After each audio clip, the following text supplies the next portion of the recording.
Bien, bonsoir à tous. Merci d'être présents pour cette nouvelle conférence du vendredi. Alors la Société toulousaine de philosophie ainsi que l'Université libre de la connaissance sont heureux ce soir de recevoir Stéphane Zagdanski. Alors merci Stéphane d'avoir répondu favorablement à l'invitation, de vous prêter au jeu de la conférence. Alors, je vais essayer de vous présenter brièvement. C'est un peu difficile de vous présenter parce que vous avez multiples facettes. Je dirais d'abord que vous n'êtes pas quelqu'un qui appartient à quelque institution que ce soit, ni à quelque chapelle d'ailleurs. Vous n'êtes pas académique dans vos travaux, il me semble que c'est le moins qu'on puisse dire. Vous avez publié près d'une vingtaine de livres, des nouvelles, des romans. Je crois que vous travaillez actuellement sur un roman que vous appelez expérimental, que vous avez intitulé La fin. Alors moi, je ne sais pas si on aura un petit moment pour en parler, c'est peut-être annonciateur, prophétique de quelque chose par rapport à tout ce que vous travaillez et que vous allez peut-être nous présenter ce soir. Donc un roman, un dernier roman.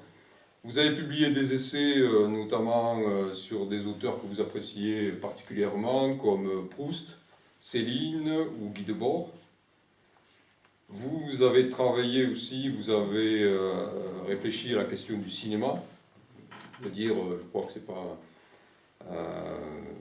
c'est de dire que vous avez fait un travail très critique envers le cinéma, sur l'image, comme vous l'appelez, avec un I majuscule. Vous avez travaillé sur la pensée juive, sur l'antisémitisme, enfin, vous avez publié sur la pensée juive, sur l'antisémitisme. Mais surtout, là je vais m'attarder très brièvement, mais il faut que je ne peux pas ne pas parler, en tant que mon rôle est d'introduire la conférence, du séminaire que vous avez initié en 2020, en plein Covid.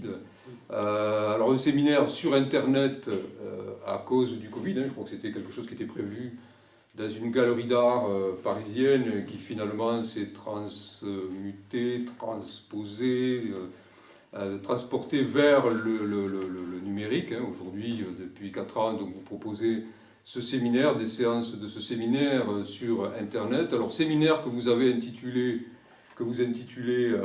la gestion génocidaire du globe. Quelque chose qui porte sur la gestion génocidaire contemporaine, actuelle du globe.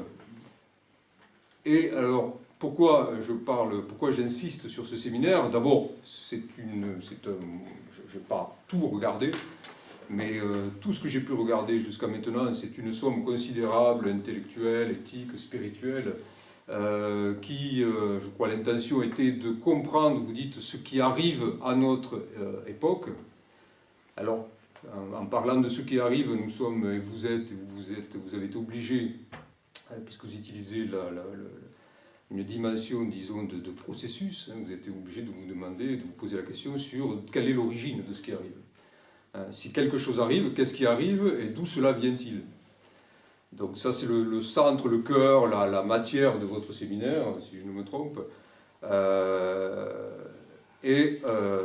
À partir de là, cette interrogation qui s'est imposée à vous bien avant le Covid, le Covid est un moment qui va se court-circuiter, enfin qui va se percuter avec votre intention, et vous allez parler, dans une partie du séminaire va être consacrée aussi à l'hygiénisme, si je ne me trompe.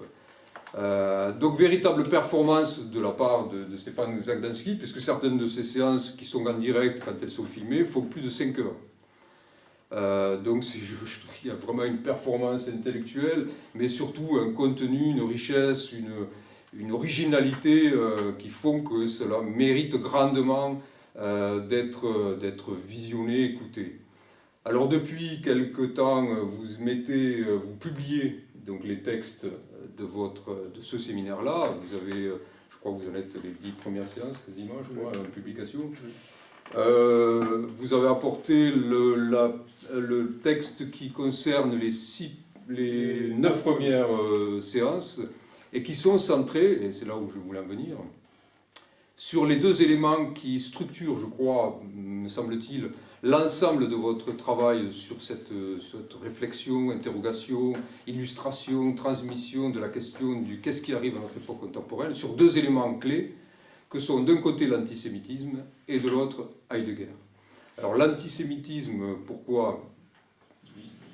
Vous allez en parler évidemment bien mieux que moi ce soir, et plus en détail. Je vais expliquer pourquoi, oui, le rôle. Et voilà. Et que l'antisémitisme serait, selon vous, à la fois la cause et l'effet de ce que nous appelons, beaucoup de penseurs appellent le nihilisme contemporain, que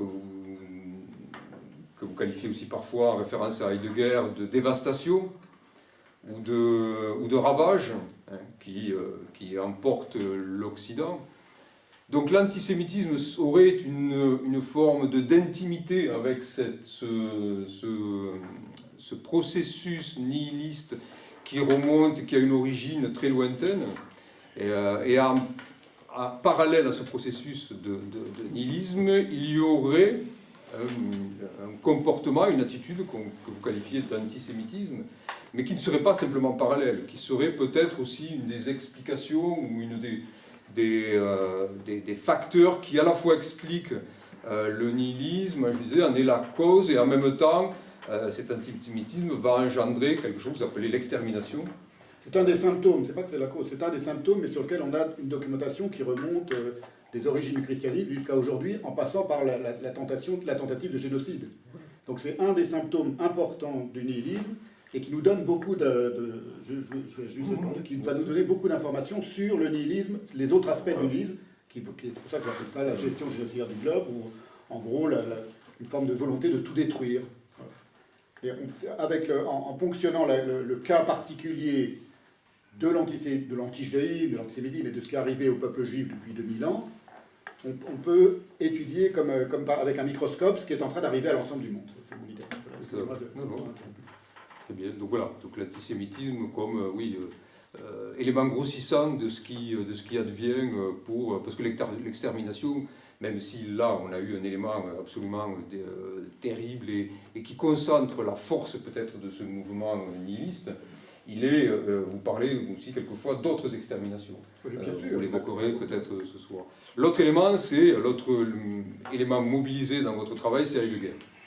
Et Heidegger qui devient une figure centrale dans votre travail, mais aussi paradoxale, puisqu'il est à la fois celui qui fournit les clés pour comprendre le devenir de cette dévastation, celui qui apporte à travers sa réflexion sur l'ontologie qu'il propose, l'analytique existentielle, la différence ontologique, notamment, il fournit les clés pour comprendre où nous en sommes, d'où cela vient et qu'est-ce qui est à l'œuvre. Mais il est aussi celui qui est porteur d'une forme de cécité, on peut dire, herméneutique, puisqu'il ne voit pas, justement, dans cette dévastation, qu'un des éléments marquants, si je puis dire, ça va être, et c'est en cours au moment où il enseigne à l'université, la Shoah. Donc il ne le voit pas, et en ne le voyant pas, il échappe, justement, par rapport à ce que je disais précédemment, à la lecture du nihilisme, peut-être qu'il réduit à des champs bien définis comme la technique, par exemple, la science. Mais il ne voit pas, dans un point aveugle, il y a une dimension qui lui échappe, qui va être la dimension génocidaire de ce mouvement-là.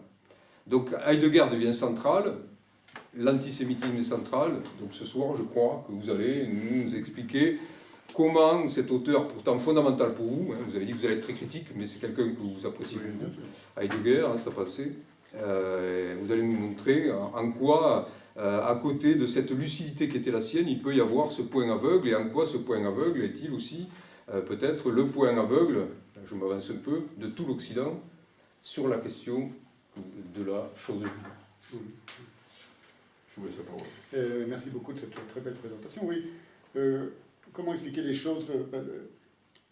Je ne me suis pas intéressé au rapport ou à la manière dont Heidegger a été hypnotisé, on va dire, pour dire les choses vraiment de manière crue et réelle, hypnotisé à un certain moment de son parcours par le discours, par la rhétorique nazie. Il était critique à l'égard du nazi, il y a cru à un certain moment, bon, c'est des choses On pourrait faire toute une conférence sur comment Heidegger a été pris par le nazisme à un certain moment et comment il s'en est dépris. Ce qui m'a intéressé, moi, à l'intérieur de ça, c'est comme l'a très bien expliqué Eric, de voir que Heidegger permet de comprendre, si vous voulez, parlons de tentation suicidaire de l'Occident. C'est-à-dire qu'on le voit aujourd'hui, au XXIe siècle, il y a quelque chose qui participe d'un ensemble, d'un monde qui se rue vers sa propre... Ça était déjà évident avec les deux guerres mondiales. On voit tout un continent, ou toute une société, ou tout un monde, ou toute une série de peuples qui vont se ruer vers leur propre auto-extermination. Les guerres mondiales, c'est ça quand même. Ça, c'est pas comment dire, c'est quelque chose qui a été évident pour beaucoup de gens, mais en comprendre la cause, le pourquoi de cette furie à la fois génocidaire, parce que le XXe siècle est quand même le siècle des génocides, industriel et répétitif, et c'est pas terminé, ça se poursuit jusqu'à aujourd'hui, et le rapport qu'il y aurait entre ces génocides et cette dynamique suicidaire, donc le rapport entre le fait d'exterminer l'autre et en même temps de s'auto-exterminer en exterminant l'autre, qui est assez complexe à penser, Heidegger permet de le comprendre. La pensée de Heidegger, certains pans de la pensée de Heidegger permettent de comprendre les deux faces d'une même dévastation, que lui a appelé à un moment l'auto-annihilation, c'est-à-dire comment toute une civilisation s'auto-détruit en croyant détruire seulement son ennemi. Ça, la pensée de Heidegger, elle est très nette, très claire, très profonde, très profuse, très subtile, sur une question qui est complexe à penser, mais qui nous parle aujourd'hui au XXIe siècle, en 2024, et dont on peut voir si vous voulez, les tenants et les aboutissants concrets avec, ne serait-ce que le premier génocide des Arméniens en 1915, mais même au siècle précédent, les génocides en Afrique et en Asie lors du déploiement des empires coloniaux. Il y avait déjà des génocides. Ou encore un peu avant, enfin c'était à peu près contemporain, les génocides des Amérindiens par le déploiement des Occidentaux, enfin des Européens en Amérique du Nord. Donc, si vous voulez, il y a une dynamique génocidaire qui est en cours depuis très longtemps et dont Heidegger nous permet de comprendre les origines à l'aurore même de la civilisation occidentale. Lui, il ne parle pas de génocide dès la civilisation occidentale, mais lui, il parle de quelque chose qui est une forme d'événement traumatique qui va advenir en gros, avec la naissance de la métaphysique, c'est-à-dire Platon. La manière dont Platon...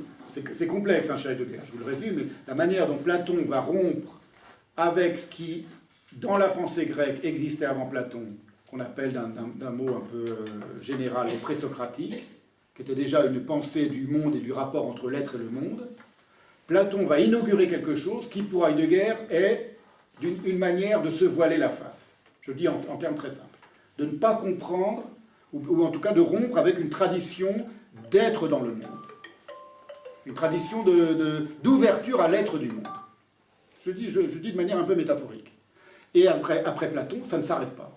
C'est Aristote, et puis c'est toute la tradition scolastique, du christianisme, de l'ontothéologie, et puis ça arrive jusqu'à Descartes, et puis ça continue avec Spinoza, et puis là je vous parle de ce que Heidegger nous déploie devant les yeux. C'est pour ça que c'est le plus grand philosophe du XXe siècle, c'est qu'il a une amplitude de pensée sur l'ensemble de la tradition occidentale qui est unique, parce qu'il y a que lui qui est capable de faire comme ça, de trouver une cohérence, si vous voulez, dans ce qui arrive au monde au XXe siècle, en partant des origines de la pensée grecque.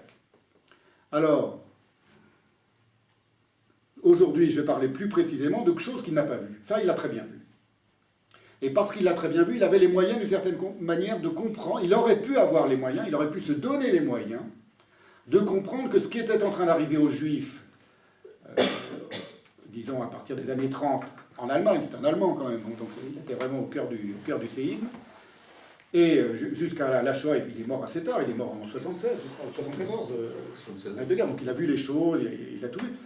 Ça aurait dû lui mettre la puce à l'oreille qu'il y avait peut-être là un cas individuel qui avait un rapport avec ce que lui avait tenté de comprendre et de penser sur ce que lui-même a appelé la destruction du monde. D'une certaine manière, il y a une phrase extraordinaire qu'il dit dans un de ses textes, il dit « La bombe atomique, elle a explosé avec Descartes ». Il ne dit pas « La bombe atomique, elle a pu être conçue grâce au cartésianisme ». grâce au rationalisme occidental. Il a cette phrase extraordinaire qui est métaphorique, c'est une phrase d'écrivain, c'est plus une phrase de philosophe. Il dit la bombe atomique, elle a explosé avec le cogito de Descartes. Je pense donc je suis. Qu'est-ce qu'il veut dire par là? Il veut dire que déjà chez Descartes, qui lui-même se place dans une tradition qui est un moment important d'une tradition, de cette tradition occidentale qui démarre avec Platon et qui va jusqu'à lui, Heidegger, ou jusqu'à Hegel, ou jusqu'à Husserl, quelque chose se met en place dans un certain rapport au monde qui va permettre donc de concevoir même la possibilité de détruire ce monde, rationnellement. Parce que sans la science, sans la rationalité, sans le 1 plus 1 égale 2, ce qui n'est valable qu'en Occident, ça. Il y a dans une autre civilisation, dans d'autres... vous allez dire un penseur, un taoïste, le 1 plus 1 égale 2, ça ne veut rien dire pour lui. On n'est plus dans la pensée du yin et du yang, par exemple. Mais dire le 1 plus, où A n'est pas égal à non-A, c'est-à-dire une évidence apparente de la pensée occidentale, ça permet aussi la dévastation de la bombe atomique.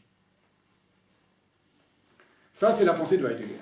Or, il n'a pas vu qu'il s'était passé quelque chose qui s'est acharné contre les Juifs, pour une raison, selon moi, assez précise, c'est que les Juifs, quand je dis les Juifs, ce n'est pas les êtres humains juifs, hein, c'est-à-dire ce que représente cette culture, cette civilisation, cette religion et ce peuple tout en un, c'est une seule et même chose, le judaïsme, c'est pas seulement une religion, c'est pas seulement un peuple, et c'est un peuple de toute façon qui est très paradoxal, parce que c'est pas un peuple ethnique, c'est pas un peuple géographique, c'est un peuple historique, mais c'est une histoire qui est complètement dispersée, c'est le sens même du mot diaspora. Donc c'est un peuple très paradoxal, très compliqué.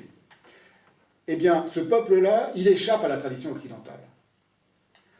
Dans la manière dont ce peuple pense, et se pense, c'est-à-dire, en gros, la manière dont les Juifs interprètent la Torah, c'est leur texte à eux, hein, il est écrit en hébreu, c'est leur langue, ils sont juifs, ils interprètent la Torah, et ils en ont fait des tonnes et des tonnes, ça donne le Talmud, ça donne la Kabbale, ça donne une tradition gigantesque de sagesse. C'est pas de la philosophie, mais c'est de la sagesse, comme on pourrait dire la sagesse navarro, ou la sagesse chinoise, ou la sagesse de Conte. Donc une vraie grande et prodigieuse sagesse, elle n'est pas occidentale. Et pourtant, elle est au cœur de l'Occident. La pensée chinoise, elle n'est pas occidentale, mais elle n'est pas en Occident, au sens ni géographique, ni culturel. La pensée juive, non seulement elle est au cœur de l'Occident, parce que les Juifs, il y en avait partout dans l'Occident, c'est pas un peuple qui était sur une autre planète, d'une part, et elle a part, d'une certaine manière, par la Bible, par la Torah, à la construction de l'Occident. Puisque, comme vous le savez, l'Occident, c'est Athènes et Jérusalem. Et le christianisme, par exemple, sa source, elle est juive. Et l'islam, sa source, elle est juive aussi. Donc tout ça, ça donne quelque chose de tout à fait paradoxal, très complexe à penser, mais passionnant à penser. Et donc aujourd'hui, c'était juste la petite introduction, ça va, c'est compréhensible ce que je vous dis? Aujourd'hui, je vais essayer de m'attacher à essayer de comprendre et de vous faire comprendre pourquoi Heidegger n'y a rien compris. Parce qu'il n'a pas vu ce que je suis en train de vous dire. Et si moi je peux vous le dire de manière aussi claire, parce que évidemment j'ai beaucoup travaillé cette question-là, mais c'est aussi grâce à Heidegger. Donc je suis dans une position moi-même un petit peu ambiguë, c'est-à-dire que je dois beaucoup de choses à Heidegger pour avoir compris ce qui était en train d'arriver aujourd'hui au XXIe siècle, à tous les humains, d'avoir compris le rôle de la philosophie, de la science et de la théologie dans appelons ça cette catastrophe, disons, dans ce qu'est aujourd'hui le XXIe siècle. Je le dois beaucoup à Heidegger, et en même temps, il se trouve que par ma formation, parce que je me suis intéressé assez jeune à la pensée juive, j'ai vu des choses que lui n'avait pas vues. Et il se trouve qu'il en parle. Alors c'est pas grave de ne pas s'intéresser à la pensée juive, ou de ne pas en parler, de ne pas s'y intéresser. Il aurait pu très bien s'en passer et être le grand Heidegger qu'il a été. Patatras, on s'est aperçu à partir de 2013, on pensait qu'il y avait une ou deux petites allusions antisémites dans une lettre privée, vraiment pas grand-chose, surtout pour un penseur allemand. C'est rien à côté de tout ce que Marx a écrit dans la question de Juif. Et en 2013, on a révélé, moi j'étais à l'époque déjà très lié à des grands heideggeriens en France, des amis de très haut niveau de philosophes heideggeriens, ça a été un effondrement. Parce que tout à coup, tous les gens qui détestaient Heidegger, qui méprisaient Heidegger et qui crachaient sur Heidegger, ont eu raison. C'est-à-dire, c'est vrai, on s'est aperçu qu'il avait été très antisémite. Pourquoi ? Parce qu'il y a eu ces carnets noirs, ces carnets intimes qui ont été publiés. On a vu, il y avait dedans des passages très très antisémites, dont je vais parler un peu aujourd'hui. C'est dans l'ensemble de son œuvre, à Heidegger, c'est rien. Franchement, c'est un antisémite, il faut connaître un peu, il faut savoir ce que c'est que l'antisémitisme. L'antisémitisme, c'est un délire. C'est un grand délire. Un type qui est antisémite, il va pas bien dans sa vie passer 3 mois à dire des choses contre les juifs et après plus jamais en parler. C'est pas possible. Ça l'envahit, ça l'habite. C'est Voltaire, on en connaît plein. C'est Céline. Alors ça peut après, s'il arrive à s'en départir, après pendant une autre période, c'est fini. Mais pendant un moment, ça l'envahit complètement. Heidegger, c'est pas ça. Heidegger, c'est au sein de ses carnets intimes, les carnets noirs, à un certain moment, il reprend des stéréotypes contre les juifs pour essayer de comprendre ce qui se passe. Le nazisme, ceci, cela, qui sont des stéréotypes nazis. On ne peut pas le dire autrement. Et il pose des questions. Vous allez le voir, je vais le citer. Il se dit, mais comment expliquer? C'est-à-dire qu'il était antisémite sans le savoir, c'est possible. Il avait des stéréotypes contre les juifs qui traînaient partout. Il faut savoir, il n'y a pas que Heidegger. Ça traînait partout en Allemagne, ça traînait partout pendant le Troisième Reich. Quand je dis partout, c'était à jet continu dans les haut-parleurs, à la radio et dans les livres. Je vais vous interrompre par rapport au carnet noir, parce qu'il se trouve que je les ai lus en partie. Oui. Et il me semble, si je me trompe, il parle ici, peut-être c'est un point important, d'une forme de corruption de la pensée juive. Ah, pas lui, non, lui, il ne parle pas de corruption de la pensée juive. Ah, oui. Il parle de corruption de l'Occident par les Juifs. Oui, c'est ce que je veux dire. Oui, bien sûr. Il parle de corruption de l'Occident. Mais il va plus loin, il parle de criminalité planétaire. Les mots sont de lui. La criminalité. En fait, dans les grands rangs, c'est ce que j'avais retenu. Oui, bien sûr. Il parle en fait d'une forme de corruption en fait de la pensée juive. Enfin, c'est comme ça que par la pensée juive. Oui. Ah oui, excusez-moi, j'ai mal parlé. Oui, parce que il parle. Oui, c'est une subtilité importante. Il ne parle pas de corruption de la pensée juive elle-même. Oui, c'est vrai. Voilà. Mais il parle effectivement d'une pensée qui corrompt en fait, on va dire l'essence de la culture occidentale. Alors, oui. Et ça m'avait rappelé ce que peut dire Simone Weil, la philosophe. Oui, à la même époque, dans ses propres carnets d'ailleurs. En fait, les chemins sont assez parallèles, hein, où elle dit en fait la pensée juive est une escroquerie. Elle va plus loin d'ailleurs finalement. Il y a une escroquerie de la pensée juive qui se retrouve en fait dans le destin on va dire, de l'Occident et dans sa décadence. Enfin, voilà, mais vous avez raison, il n'y a pas que Heidegger qui a vu les choses comme ça.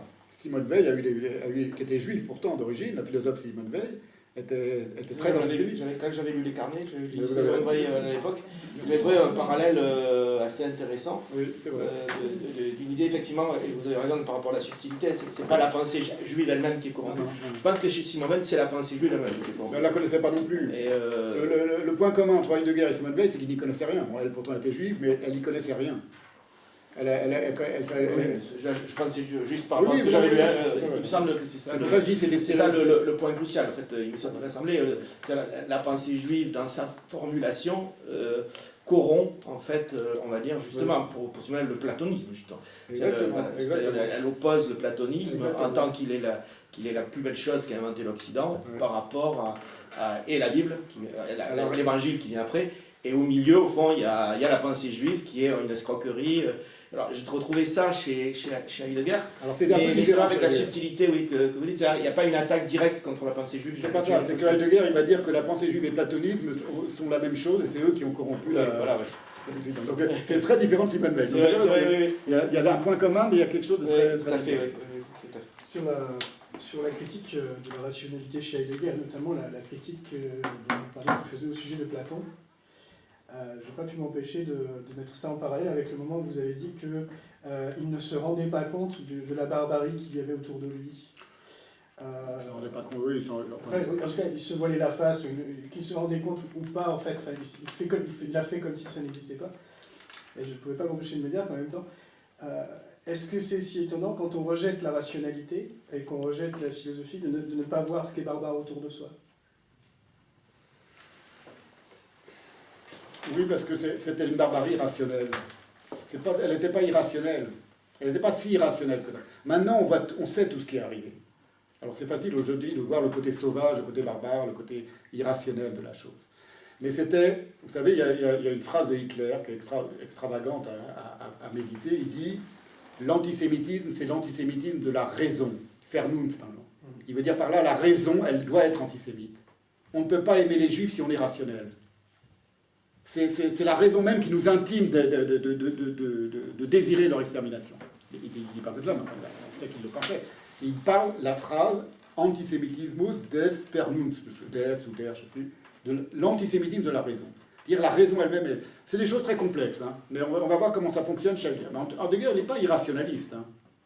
Il a une pensée critique de la manière dont la philosophie, ce que lui appelle la métaphysique, la philosophie, depuis Platon jusqu'à nous, a perturbé un certain rapport au monde qui préexistait dans la pensée grecque, qui était quand même une grande pensée avant même le platonisme. Et cette perturbation, elle va arriver de manière quasiment concentrique, si vous voulez, par finir par tout dévaster. Il n'emploie pas nécessairement ces termes-là, mais c'est ça. C'est complexe à penser. C'est pas juste un irrationaliste. C'est pas du tout un irrationaliste. Lui, il pensait que le rationalisme et l'irrationalisme, c'était les deux faces d'une même médaille, de toute façon. Alors, revenons un petit peu... voilà, ça c'était juste pour essayer de placer, de positionner les choses. C'est pour ça que le cas d'Heidegger m'intéresse. Des antisémites ou des philosophes antisémites, il n'y a que ça. Ou des grands écrivains antisémites, il n'y a que ça. On pourrait faire des conférences entières. En soi, c'est pas ça qui est intéressant. Ce qui est intéressant, c'est qu'avec Heidegger, ce que je vous disais tout à l'heure, il avait les moyens de comprendre en quoi la pensée juive lui donnait aurait pu lui donner des indices sur ce qu'il était en train de voir en Occident. Par exemple, il l'a très bien compris à propos de la pensée zen, de la pensée japonaise, plus tard, bien après-guerre évidemment. On le sait parce qu'il y a des dialogues qu'il a fait avec des philosophes japonais, venant de l'univers du Japon, donc un univers asiatique qui n'a strictement rien à voir avec l'univers occidental, et dans le rapport à l'autre, le rapport à l'être, le rapport au monde, n'a rien à voir avec notre rapport au monde à nous, et où il a vu des passerelles avec sa propre pensée. C'est Heidegger qui le dit lui-même. Et ça l'intéresse énormément. C'est pas une pensée de l'être, le mot être n'existe pas en japonais, c'est pas du tout la même chose. Il aurait pu se faire la même réflexion avec la pensée juive, par exemple. C'est ça que s'il l'avait connu. C'est ça que ça me faisait penser, j'ai l'impression qu'il y avait une espèce de carence ethnographique, quoi, comment il a pu saisir toute cette histoire de la pensée occidentale et de découvrir si tard les cosmogonies étrangères. Parce que ce n'est pas sa formation. Il a une formation d'universitaire de très haut niveau allemand du début du XXe siècle. C'était les Grecs, les Latins, la pensée, la philosophie allemande. C'est pas grave, ça. Personne n'étudiait le Japon ou la Chine à l'époque, à part 2-3 types complètement isolés. Il est le produit, il est génial, hein, c'est un génie. Il est le produit classique de l'université allemande, comme Hannah Arendt, comme d'autres. Si je puis me permettre, ce que vous dites me rappelle une phrase qu'il y a dans les mémoires de Goebbels. Pas les mémoires, les carnets de Goebbels. De Goebbels? Oui, excusez-moi. Où il dit nous avons plus. Ça me rappelle par rapport à ce que vous dites, l'intérêt qu'il a pour le Japon. Ça résonne, c'est une phrase qui m'avait marqué. Nous avons plus en tant que peuple à avoir avec le peuple japonais qu'avec le peuple français. Avec le peuple français? Oui, ce qui est la suite directe en fait des écrits de Mein Kampf. Oui. Et là, ça m'a rappelé ça parce qu'il y a ici, du fait qu'il s'intéresse au Japon, un intérêt qui était porté par les nazis déjà à la culture japonaise dès les années 30 et qui était très manifeste dans cet écrit-là. Il n'y a pas que le Japon, hein, il y a le Japon et il y a deux autres cultures. Et nous avons plus à voir en fait avec la culture japonaise en tant que peuple et qu'avec les Français. Et d'autres peuples aussi. Ça me rappelle cette phrase. Alors, en tout cas, avec les Juifs, ça coince. Alors, entrons un peu dans le vif du sujet. Premièrement, Heidegger, sa première constatation que je veux faire, c'est qu'il n'a jamais possédé une connaissance approfondie de ce que moi j'appelle, pour aujourd'hui, la chose juive. Qu'est-ce que c'est que la chose juive, entre guillemets? C'est, je vous l'ai expliqué déjà tout à l'heure, c'est en référence à un mot très fréquent dans la Bible, dans la Torah, dans la Bible juive, dans le texte original de la Bible, qui est le mot davar. En français, c'est D-A-V-A-R, mais ça s'écrit en hébreu, donc évidemment c'est une transcription. Et davar, ça veut dire la parole, mais ça veut dire aussi la chose. Le fait, l'événement, l'affaire. C'est à la fois quelque chose de purement oral, vocal, abstrait, spirituel, et quelque chose de très concret. Donc déjà, on a une dissociation entre les paroles et les actes, ou les paroles et les choses, qui n'existe pas en hébreu. Et c'est logique, puisqu'en hébreu, on a un texte qui s'appelle la Torah, la Bible, qui est fait de mots, donc de paroles, au sens large, qui crée le monde. Puisque la première chose qui est induite dans le judaïsme et dans la pensée juive, c'est que Dieu a créé le monde. On le lit, au commencement Dieu créa le monde, mais ce commencement-là, cette phrase-là, ce sont les paroles qui créent le monde. C'est mystique, si vous voulez, c'est d'emblée mystique. Dieu crée le monde en parlant, d'ailleurs. Il suffit de dire le début de la Genèse, même en traduction. Dieu crée le monde en parlant, que la lumière soit, la lumière fut. Donc pas Dieu a pris... Il y a des cosmogonies comme ça existe. Là, on est évidemment, immédiatement, dans une cosmogonie du dire et de la parole. Dans la Genèse, je parle des premières phrases, des premiers versets de la Bible, hein, que tout le monde a lu et que tout le monde peut lire.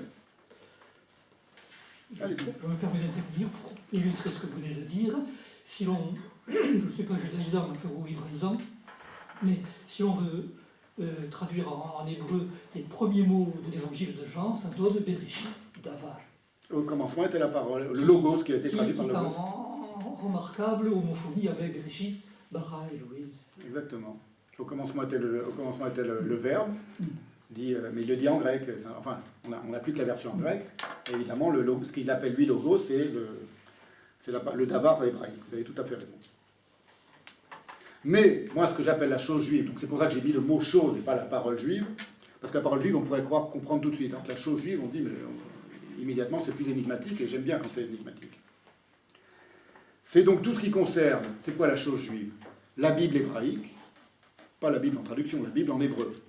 La Bible telle que les Juifs la lisent et la comprennent et l'étudient et la pensent et la questionnent depuis 3000 ans, 4000 ans, 3500 ans on va dire.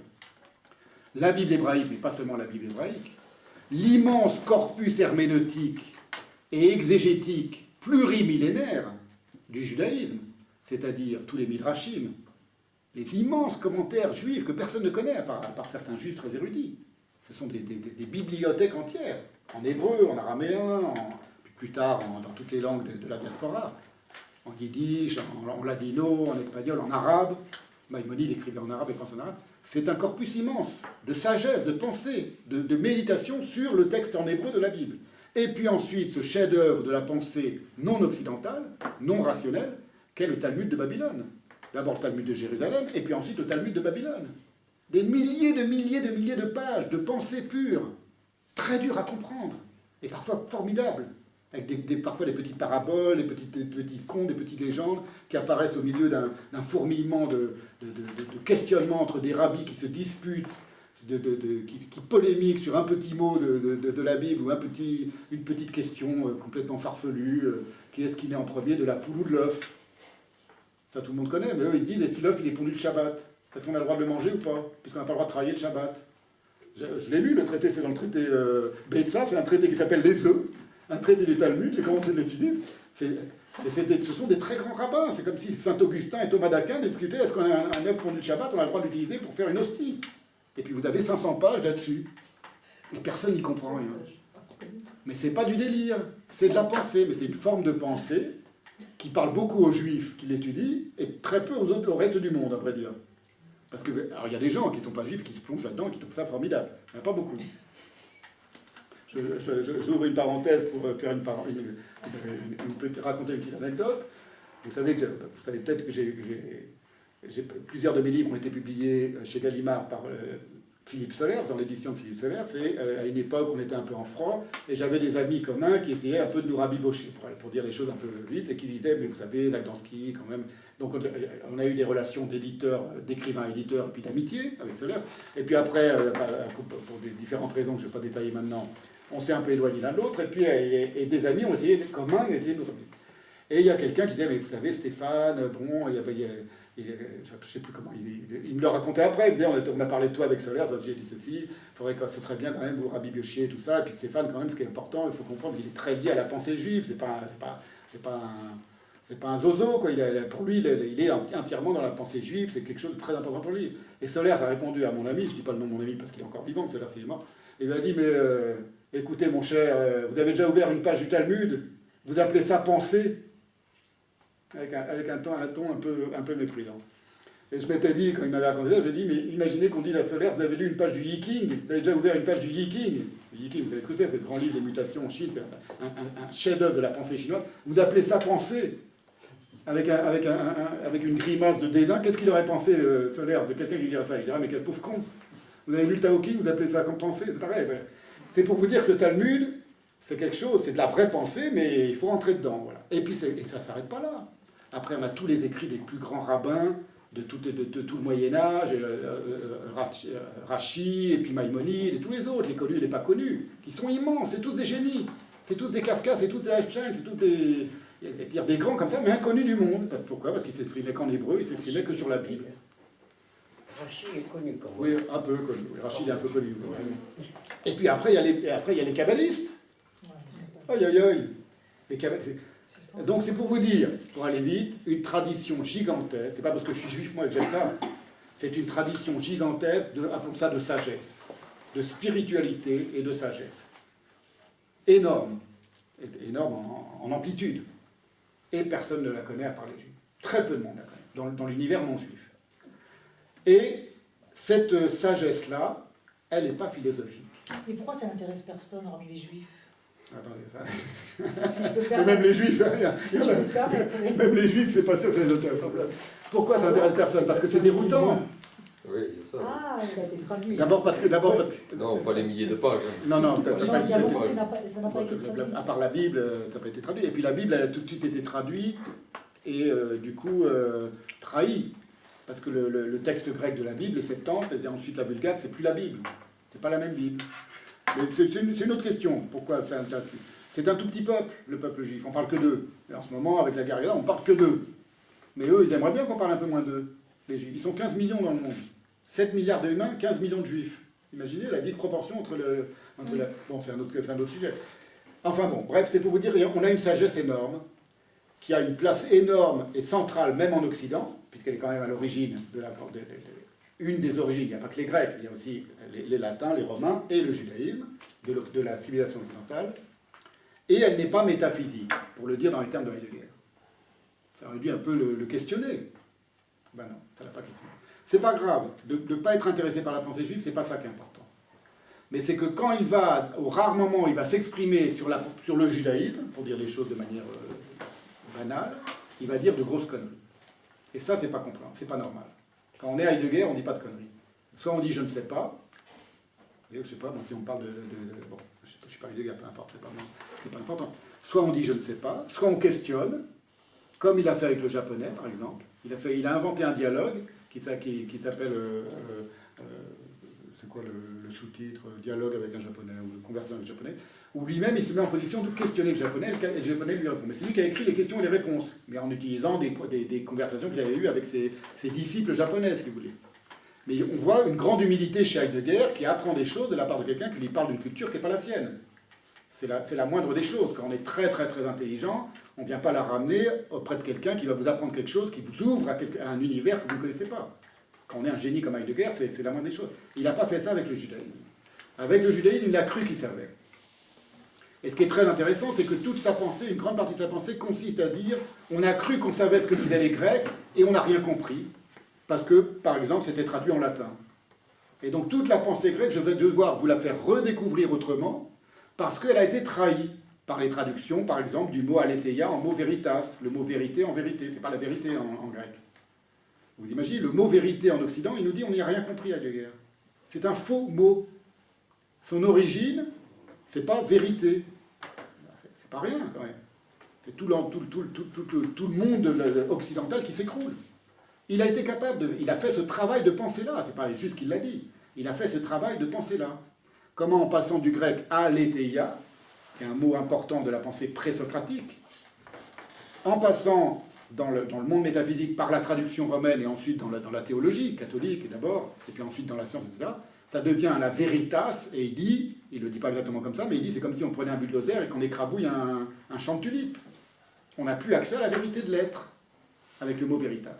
Donc il a vu qu'il y avait des moyens, par le discours, par la langue, en l'occurrence par la traduction, d'écrabouiller quelque chose de très subtil, qui n'appartient pas au domaine, et quand je dis écrabouiller, c'était sur le mode de l'Empire romain. C'est aussi une réflexion sur la domination, et sur l'extermination, du coup. On a des pages entières de Heidegger qui sont formidables. Mais il n'a pas été capable de penser par rapport aux Juifs, alors qu'il voyait les Juifs, comme l'a dit Mathéo tout à l'heure, c'est vous qui l'avez dit, je crois, en train de se faire exterminer sous ses yeux. Tous les Allemands le voyaient. Peut-être pas exterminés, ils ne pouvaient peut-être pas savoir que c'était en train de se faire bien massacrer sous leurs yeux.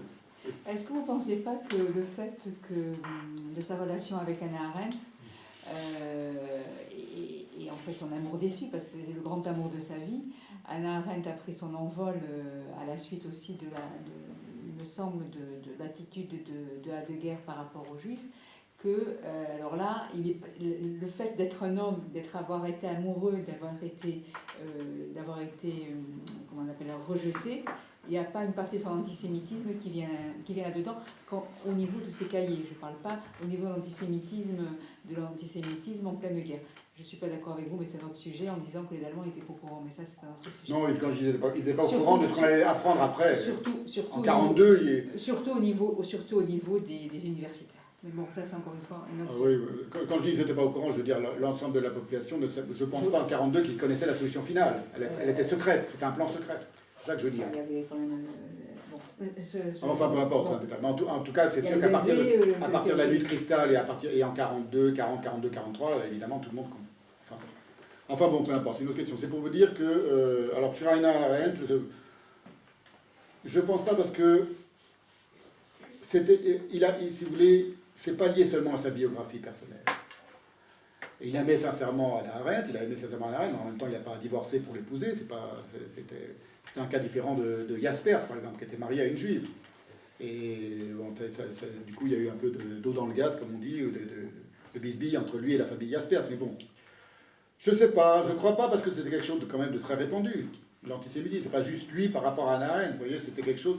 Il faut comprendre que c'était un...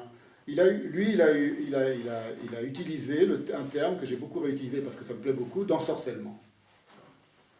Il a parlé de l'ensorcellement, où on peut... L'ensorcellement, ça veut bien dire, c'est-à-dire vous êtes quelqu'un de très intelligent, de très futé, de très subtil, de très érudit, et il arrive quelque chose qui est lié à la technique. Alors c'est par exemple le lavage de crâne médiatique de l'époque, c'était les haut-parleurs. À un moment dans ses cahiers noirs, il dit nous sommes vraiment à l'époque, dans les années 40, nous sommes à l'époque des haut-parleurs, parce qu'il y avait les discours de Hitler et les rugissements d'Hitler délirants en permanence. Et la radio, il n'y avait pas la télé encore à l'époque, mais il y avait la radio. Imaginez donc toute une population qui est empoisonnée en permanence par des discours délirants sur les juifs et sur le reste du monde, etc. Il a utilisé le mot ensorcellement. Et ça c'est un mot très intéressant parce que ça montre que il y a quelque chose, et c'est l'ensorcellement pas au sens moyenâgeux. Et il a utilisé ce mot à bon escient, c'est-à-dire c'est quelque chose qui a une efficacité exactement comme l'ensorcellement des sorcières. À un autre moment, il parle d'un chaudron de sorcières en parlant des disputes entre les chrétiens pro-nazis, anti-nazis. On est dans les années 30, 35, 36, et il parle d'un chaudron de sorcières. Donc c'était une métaphore, mais en même temps une métaphore très parlante. Mais c'est un ensorcellement qui est lié à la technique. Il suffit de voir comment nous sommes tous, autant que nous sommes aujourd'hui, ensorcelés par nos portables pour comprendre l'efficacité de cette métaphore. Vous voyez? Donc je pense que c'est plutôt lié à ça, son mauvais rapport au judaïsme. Il a été ensorcelé par la rhétorique nazie. Ça se lit d'ailleurs dans les cahiers noirs. Au moment où il parle des juifs, il réemploie les vocabulaires nazis. On dit quand même qu'il a été l'un des premiers parmi les universitaires à prendre la carte du parti nazi avant même l'accession d'Hitler au pouvoir. Et qu'il avait participé aussi à des journaux. Ouais. Avant 1933 oui, enfin, c'est ce que j'avais entendu. Je ne sais pas ce que c'était la question, mais que son nazisme est quand même très... il n'est pas simplement un nazisme, on va dire, de répercussion. Il y a un nazisme d'adhésion dès le début, et même avant. Moi, je dirais d'opportunité, parce qu'il y avait des juifs dans l'universitaire, donc ça place, quoi. Ah, mais après, il a parlé de Husserl. Enfin, il a viré Husserl, il a viré Husserl, son maître. Mais bon, moi j'avais entendu dire, enfin je ne sais pas si ces choses sont vraies, parce qu'il y a beaucoup de choses qui sont vraies, mais qu'il avait la carte du parti nazi bien avant l'accession de Hitler au pouvoir.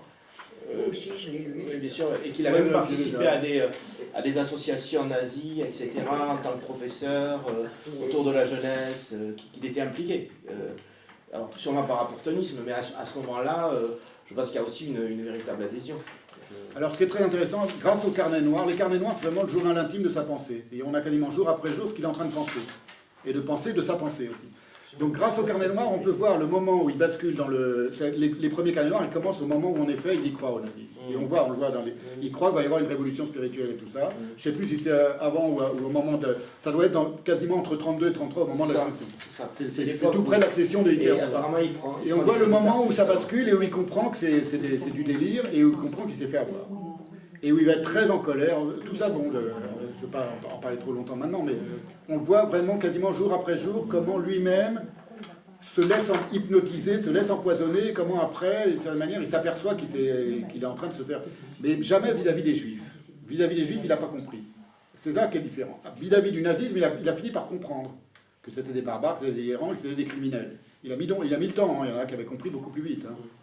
Il y en a qui avaient compris beaucoup plus vite. Il a été un peu lent à la détente. Mais grâce à son journal intime, on voit combien de temps ça dure. Bon. Alors, revenons un peu sur son mauvais rapport à la pensée juive. Je vous disais donc qu'il n'a jamais, eu de possédé de connaissances approfondies de la chose juive. Maintenant, vous voyez ce que c'est que la chose juive, hein, quand je dis la chose juive. Hein.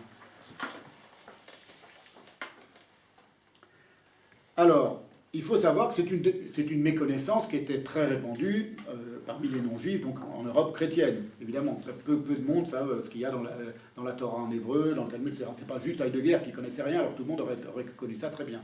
Évidemment non. Mais il faut savoir que, étant né en Allemagne protestante, donc majoritairement protestante, où on est censé mieux connaître la Bible hébraïque que dans les pays d'origine catholique, il appartenait, lui, à une minorité catholique, dans une région de l'Allemagne qui est majoritairement catholique, à savoir la Souabe, la partie de la Souabe. Donc lui, il venait d'une famille catholique. Ça a joué. Parce qu'il a hérité, en naissant dans un milieu catholique et dans une famille catholique et non protestante, d'un mauvais rapport à la Bible, par exemple, où on ne s'y intéresse pas trop. On lit beaucoup le Nouveau Testament, mais l'Ancien Testament, c'est méprisable, c'est dédaignable. Pas dans les milieux protestants. On ne parle pas des milieux antisémites, hein, on parle des milieux traditionnels. Donc ça, déjà, ça fait une première différence. C'est-à-dire que d'éducation, quand il était jeune, il est né dans une famille, dans un milieu, dans un pays où on répétait en boucle que les Juifs étaient déicides et avaient tué le Christ. Quand il était petit garçon, il allait à la messe, il était très pieux, il venait d'une famille très pieuse. Il a failli être prêtre. Il a voulu à un moment être prêtre, exactement. On lui disait, il a entendu toute sa vie que les Juifs étaient des déicides. Donc pour lui, quand les nazis ont dit les Juifs sont des criminels planétaires, ça allait de soi. Ah oui. Pour lui et des millions d'autres Européens. Hein. On parle que de lui là, même ce soir, mais il faut savoir que c'était quelque chose qui allait de soi. Toujours le cas. C'est un peu... Dans certaines familles. D'une certaine manière, c'est un peu toujours le cas. Donc, cette carence, si vous voulez, ce mauvais rapport au peuple juif, ça aura des répercussions calamiteuses lorsqu'il va se hasarder à parler des juifs, sporadiquement, dans ses carnets noirs. Je vous l'ai dit, il n'était pas obnubilé par ça. C'est en ce sens que c'était un antisémite qui s'ignore. C'est-à-dire qu'il avait des stéréotypes contre les juifs, mais il ne passait pas sa vie et son temps et ses journées à parler des juifs et à vitupérer contre les juifs. Mais lorsqu'il va se mettre à parler des juifs, à essayer de comprendre mais toujours sur le mode de la pensée, Heidegger, c'était pas n'importe qui, c'est-à-dire dès qu'il se posait une question, c'était toujours une question avec une grande profondeur, même quand il dit des conneries. C'est ça qui est intéressant. Donc il essaye de comprendre quelle est la place des juifs dans la destruction du monde qu'il a sous les yeux. En 1940, la destruction du monde, elle est pas seulement métaphorique, vous voyez, on la voit. La destruction de l'Europe, la destruction de l'Occident, l'autodestruction du monde, il la voit, il y assiste comme tout le monde, et il essaye de le comprendre, de le penser. Et les Juifs là-dedans. Et, je vous dis un petit peu la conclusion de ce texte de ma conférence, le problème, c'est qu'il y a un moment, il va comprendre que les Juifs aussi sont pris dans cette destruction, et qu'ils sont même les premières victimes, ou en tout cas les plus innocentes victimes, puisque les Juifs, c'est pas une armée contre une autre armée. Ce sont des civils, des gens qui sont partout dans toute l'Europe, pris et massacrés. Et là, c'est là qu'il va y avoir un défaut de pensée, c'est qu'il va essayer de comprendre ça. Il voit le côté destructeur de l'Occident, de la culture occidentale, de la société occidentale, pas seulement le nazisme, mais aussi le libéralisme, mais aussi le communisme, il voit tout ça de manière très globale. Et il y a les Juifs, qui eux en sont les victimes, alors que tout le monde pensait avant-guerre que les Juifs dominaient le monde. Et il le dit, il le croit, les Juifs dominent le monde, sur le mode protocole des sages de Sion. C'est-à-dire qu'il est complètement dans le discours nazi, les juifs ont un vrai pouvoir de domination sur le monde. Un pouvoir vraiment au sens pas du tout anecdotique. Au sens, il compare le Dieu de l'Ancien Testament à l'Empire romain, à l'Imperium romain, à la manière dont l'Empire romain a envahi l'ensemble du monde et dominé sur le monde. Et il fait un rapprochement entre les deux. Et alors tout à coup, on s'aperçoit que les Juifs qui sont censés tout dominer, tout posséder, tout tirer toutes les ficelles partout, ils sont en voie d'extermination complète. Ils ne sont pas très fortiches en domination, quand même. C'est pas logique. Si ceux qui sont censés avoir tout le pouvoir sur tout le monde se retrouvent tout à coup victimes les plus désarmés de la furie du monde, il y a quelque chose qui ne marche pas dans l'explication. Alors lui, ça va lui poser aussi un problème. Et c'est là qu'il va élaborer sa thèse de l'autodestruction, ce qui est juif, entre guillemets, et ce qui est juif, entre guillemets, pour lui, c'est tout le monde entier, la manière dont le monde s'organise, et les juifs réels. Ils s'auto-exterminent eux-mêmes, puisque auparavant, il a tenté d'expliquer qu'il y avait dans cette dynamique de destruction du monde quelque chose qui venait du judaïsme, qui était profondément juif. Mais la manière dont lui dit quelque chose qui est profondément juif, c'est au sens où lui n'y connaît rien. Et donc il va dire profondément juif en ayant en tête les stéréotypes nazis. Vous voyez ce que je veux dire? Donc c'est vraiment comme ça qu'il faut le comprendre chez Heidegger. Je vous le dis de manière très simple. Mais en gros, si vous dites à quelqu'un, je ne veux pas lancer de polémique, mais si c'est vraiment pour prendre un exemple, et je ne vous dis pas ce que j'en pense. Si vous dites à quelqu'un, l'État d'Israël, ce sont des gens méchants, racistes, colonialistes, les sionistes, qui sont arrivés, qui ont volé la terre des Palestiniens, et aujourd'hui les Palestiniens se révoltent, et l'État d'Israël, aujourd'hui, il ne supporte pas qu'on se révolte, et il massacre les bébés et les enfants palestiniens, et il bombarde tout le monde. Si vous le dites comme ça, et qu'ils disent maintenant discutons, est-ce que tu es pour ou contre les Israéliens, ou est-ce que tu es plutôt du côté des Palestiniens, comment vous voulez qu'on soit du côté des Israéliens? Si d'emblée vous posez les choses en définissant une population, quelle qu'elle soit, en l'occurrence du temps de Heidegger c'était les Juifs, aujourd'hui c'est les sionistes, en lui appliquant des étiquettes infamantes, sans que personne remette en cause des étiquettes infamantes, parce que dans tout ce que je viens de vous dire là, c'est un discours très répandu aujourd'hui, c'est que des mensonges.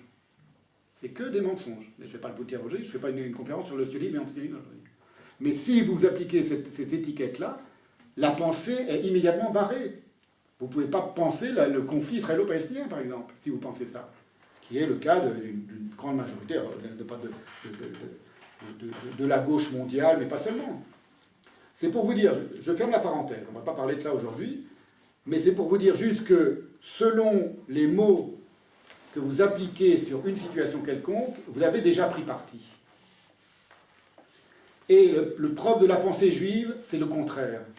C'est de dire dans un mot, si on le fait, on le titille un peu par la pensée, par l'étude, mais pour le titiller, pour le faire swinger, il faut l'aimer ce mot. Donc il faut avoir un rapport déjà d'amour avec ce texte ou avec ce mot. Tout à coup, il y a des millions d'autres mots qui gigotent en dessous, et ce mot devient autre chose que ce qu'il est, et que ce qu'on croit qu'il est, et que ce qu'on croit qu'il dit. Tout a toujours un autre sens. Si vous voulez résumer la sagesse juive et la pensée juive en une phrase, allez de moi, donc je me cite, tout a toujours un autre sens. Tout. Y compris ce que je viens de dire. Ça, c'est pas aristotélicien. Ça, c'est pas occidental. Ça, c'est le cœur même de la virtuosité juive, de ce qu'on appelle les commentaires juifs et l'exégèse juive. C'est Spinoziste. Pardon? C'est Spinoza. Hein? C'est Spinoza. Pas du tout. Spinoza, il était très antisémite par rapport à ça. Non, il était né juif. Tout a toujours un autre sens. C'est-à-dire, tout doit toujours être remis en question et questionné en permanence. Exemple. Je vous donne un exemple, parce que j'en parle un peu. Je brode un peu par rapport à ce que j'avais prévu de dire. Hein. Exemple très simple. À un moment, Heidegger se moque et vitupère, toujours pareil dans le Carré Noir, sur le monothéisme juif. Et chrétien et juif. Un Dieu qui se lève au-dessus de tous les dieux. Alors, évidemment, lui, il était fan des Grecs, donc pour lui, il n'y a pas un seul Dieu. Il y a une constellation de divinités, et cette constellation, il faut la penser dans sa pluralité. Mais alors, par rapport à ça, le Dieu juif, c'est un tyran, c'est un despote, et le Dieu élu, le peuple élu, il est tout seul, il veut régner sur tous les autres. C'est abominable pour Heidegger. Ce qu'il ne sait pas, cet imbécile, c'est que le mot Dieu, l'équivalent du mot Dieu en hébreu, c'est quoi? Et Yahvé. Non, Elohim. ça c'est le tétragramme. Elohim. Et c'est quoi Elohim en hébreu? Grammaticalement? La direction. Non. Si. Elohim, la fin im. Ah, oui, plus pluriel. C'est un pluriel. Voilà. Le mot Dieu, il s'écrit avec un X en hébreu. Le Dieu un, il est X, il est pluriel. Alors là, les chrétiens ont dit, ben oui, il est trinitaire. Mais les juifs, avant qu'il y ait les chrétiens, pensaient autrement. Il y a 7 noms, je crois.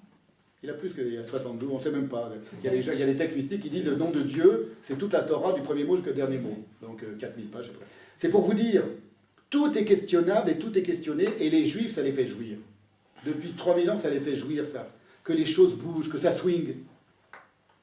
Et ça, pour un aristotélicien, pour un esprit rationnel, c'est très dérangeant. Il n'y a jamais de fin à un débat juif, de toute façon. Voilà. Jamais, ça se termine jamais. Ça se termine jamais. Mais eux, ils ont fondé leur sagesse là-dessus, et leur jouissance de ce rapport à ce texte là-dessus. C'est pour vous dire, bon, on digresse un peu, mais c'est pour vous dire que ce sont des choses qui sont à la fois sur lesquelles on peut plaisanter. On peut faire plein de blagues juives sur cette histoire des juifs qui sont... Par exemple, il y a une blague qui dit « Deux juifs, trois opinions ». Vous connaissez? C'est la même chose. Ce qu'on a dans le Talmud, dans un texte très profond, sur un mode ultra littéraire et ultra cérébral, des conversations sans fin, des discussions sans fin, des remises en question sans fin, de jamais s'accorder, toujours se désaccorder, et s'accorder sur le désaccord, et s'accorder en se désaccordant, et tout ça en gloire à un Dieu qui est censé surplomber tout et qui est un et en même temps qui n'est pas un, et qui est à la fois mâle et femelle, par exemple. Pourquoi il est mâle et femelle, Dieu? Par rapport aux histoires de trans et tout ça, des genres aujourd'hui, des querelles sur les genres. Pourquoi il est mâle et femelle? Parce qu'il a dit, il a créé l'homme à son image. C'est dans la Bible, même en traduction. À son image, il les créa. Mâle et femelle. Le premier Adam, puisqu'à Adam, vous connaissez tout ça, on va créer Ève à partir de la côte d'Adam, mais avant, Ève et Adam, c'est un seul et même androgyne. Et donc si on dit à son image, il les créa, et il y a le pluriel aussi dans l'hébreu biblique, ça veut dire que son image à lui, il les a fait à sa propre image, comme lui, il est donc lui-même mâle et femelle. Dieu est mâle et femelle, le Dieu des Juifs. Vous saviez ça? Je sais qu'il n'est pas représenté du tout. Oui, mais est-ce qu'il est mâle et femelle? Est-ce que vous saviez? On n'en sait rien. Enfin, Bah si. n'en sais rien. S'il dit il les créa à son image, mâle et femelle, il les créa.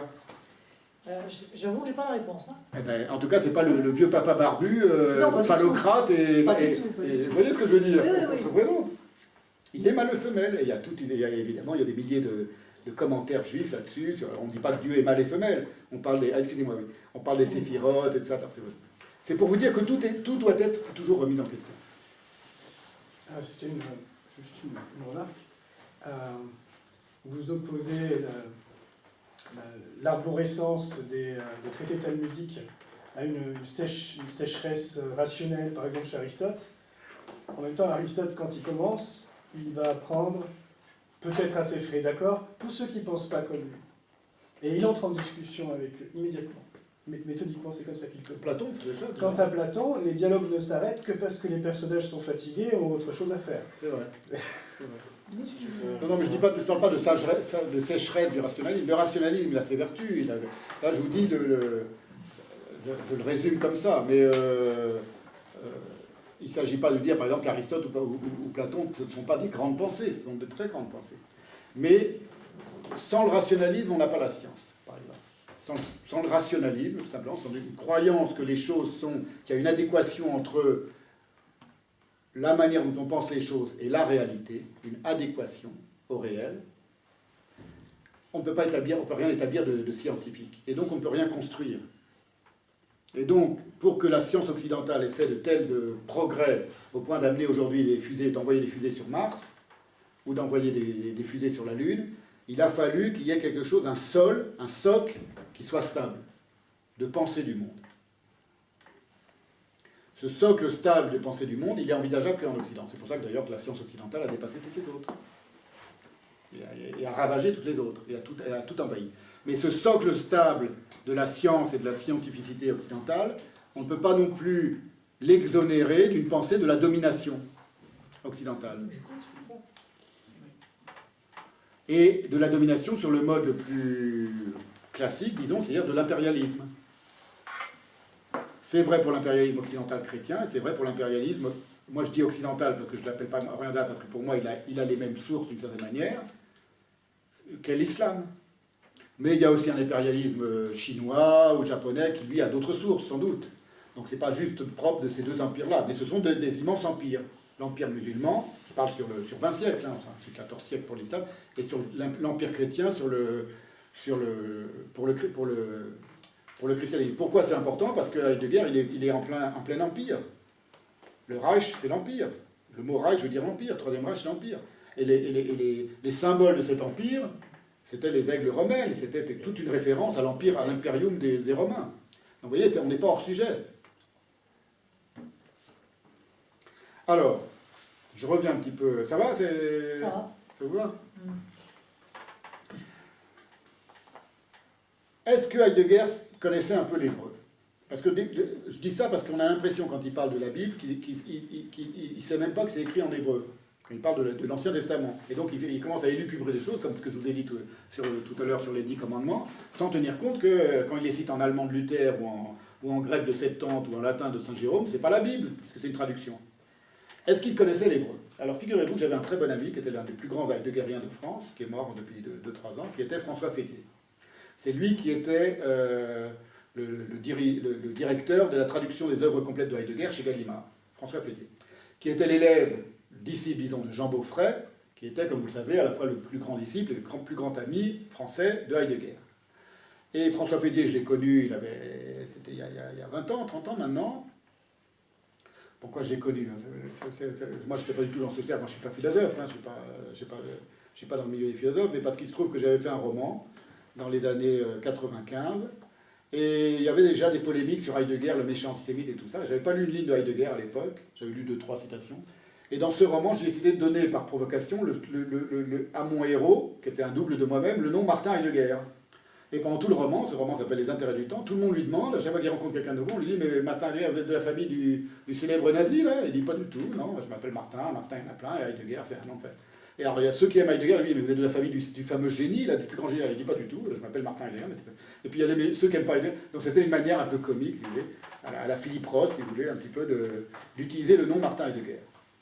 Et puis François Fédier me contacte. Je ne sais plus si c'était par rapport au roman ou par rapport à quelque chose d'autre. Et on devient de très bons amis, d'excellents amis. Et c'était vraiment. Et alors, il m'a raconté des anecdotes extraordinaires. C'est que lui, il a connu Heidegger.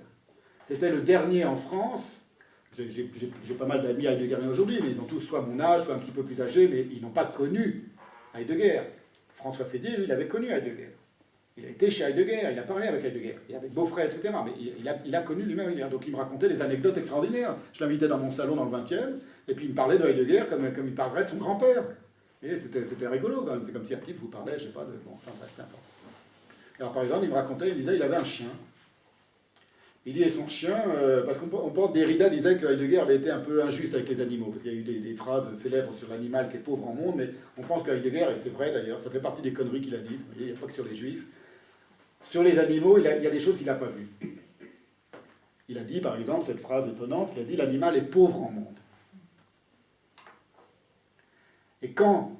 Bon, peu importe, je ne vais pas digresser sur les... Vous voulez que je digresse sur les animaux, pas en tout cas... Non, mais la fin de l'anecdote, c'est quand même... Oui, alors l'anecdote, c'est que le chien de Heidegger, il partait sur les chemins, il était dans sa hutte, là, sa petite hutte, je ne sais plus dans quelle partie de l'Allemagne, et il avait son chien, il partait avec son chien, et il dit, le chien, au bout d'un moment, il voyait quand l'autre, le Martin, il se mettait à rentrer dans ses pensées, il voyait qu'il était dans ses pensées, hop, il faisait demi-tour, il rentrait à la maison, le chien.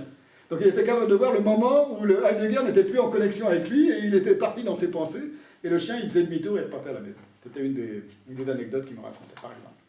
Et deuxième...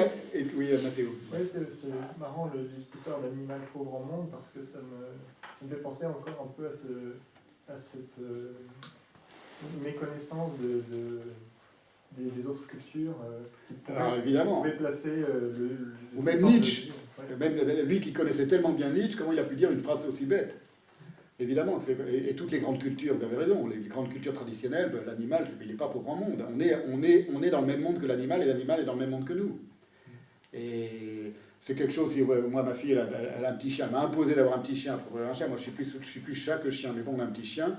Quand vous voyez la manière dont un animal vous fait la fête, la joie, l'amour qu'il éprouve, c'est évident qu'il y a quelque chose dans le rapport à l'être humain avec lequel il est habitué, qui est assez riche quand même, et sur quoi il y a des choses à dire. Je veux dire par là, un animal, c'est pas juste une machine à bouffer et à déféquer.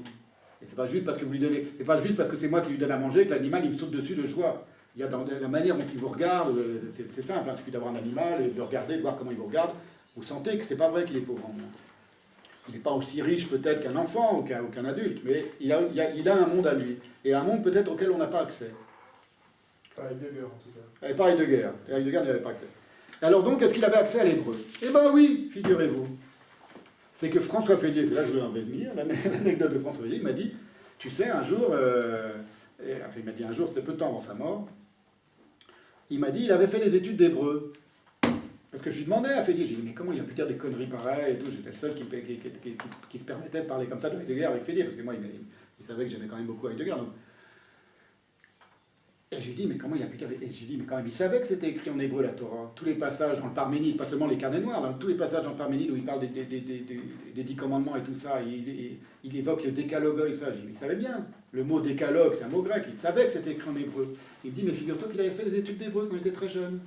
Pourquoi? Parce qu'il avait voulu entrer au séminaire et qu'il avait fait de la théologie. Et en Allemagne, il y a une tradition, en Allemagne, pas en France, mais une tradition de connaissance profonde du texte hébraïque de la Torah, qui était très poussée. Les protestants sont très forts en hébreu.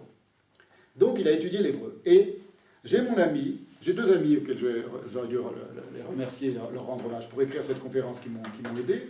Je le dis maintenant, c'est mon ami Ingrid Auriol, qui était aussi une grande amie et très proche de François Fédier, grande philosophe heideggerienne, et Pascal David, qui m'a écrit un jour et qui m'a dit, Stéphane, j'ai trouvé le seul endroit dans les combien de milliers de pages de Heidegger, dans les 102 volumes des œuvres qu'on met de Heidegger, où il y a un mot en hébreu, de Heidegger. Il l'a trouvé.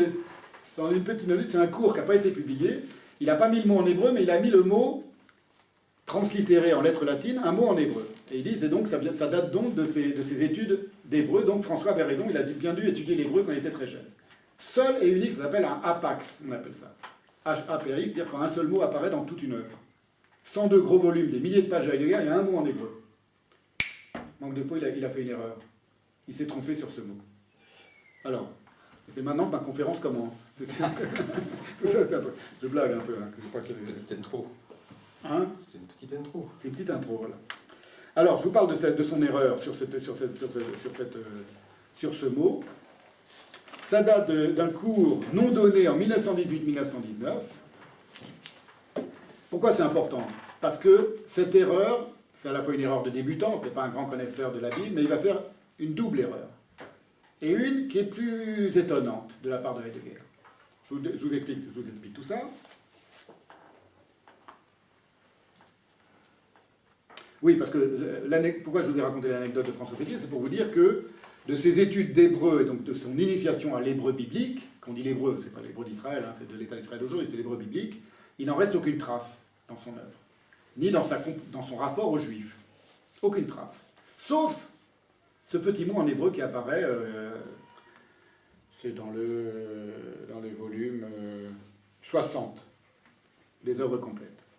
Donc c'est mon ami Pascal David, philosophe, heideggerien, traducteur de Heidegger, qui me l'a signalé. C'est un mot qui apparaît entre parenthèses dans une traduction d'Isaïe que fait Heidegger. À un moment, il cite le prophète Isaïe, il le cite en allemand bien sûr, et à un moment il met entre parenthèses le mot en hébreu, qui est Shuva, que lui écrit Sheva. Sheva. Or, il va commettre deux erreurs sur ce mot en hébreu. On sait bien qu'il n'était pas un grand spécialiste de l'hébreu, mais ce sont des erreurs qui sont très, très intéressantes.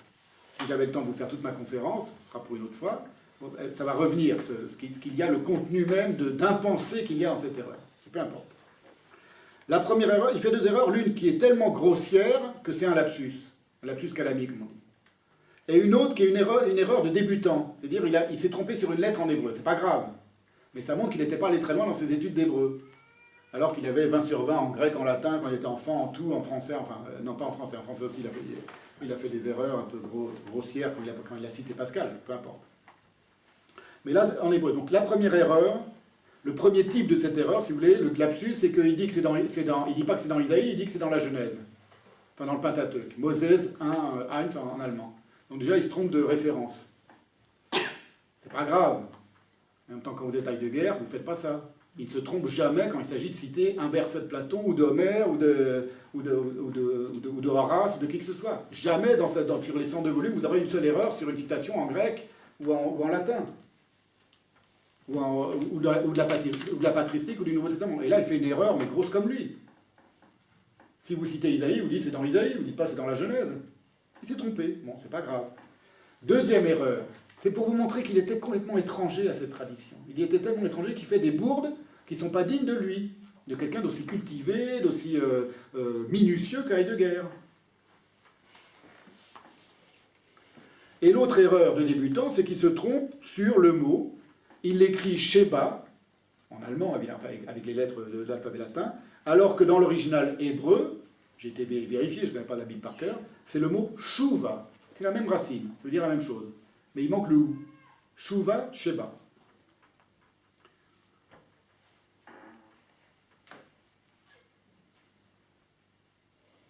Or, ce qui est intéressant, c'est qu'il y a donc un double apak, si vous voulez. C'est que ce mot Shuva en hébreu, là, il est précédé du préfixe Beshuva, ce qui veut dire dans le repos. On peut le traduire comme ça, dans le repos, Beshuva. Il est unique dans toute la Bible. D'habitude, on l'écrit sans le ou. Le ou, en hébreu, on peut le mettre ou ne pas le mettre. Le mot ne change pas trop de sens. Il change un peu, mais pas trop. Je ne sais pas à quoi comparer ça en français ou dans les langues latines, peu importe. Mais en tout cas, sous cette forme, sous cette graphie-là marquée Shuva, et non pas Sheva, c'est le seul et unique endroit en Isaïe. Isaïe 30-15.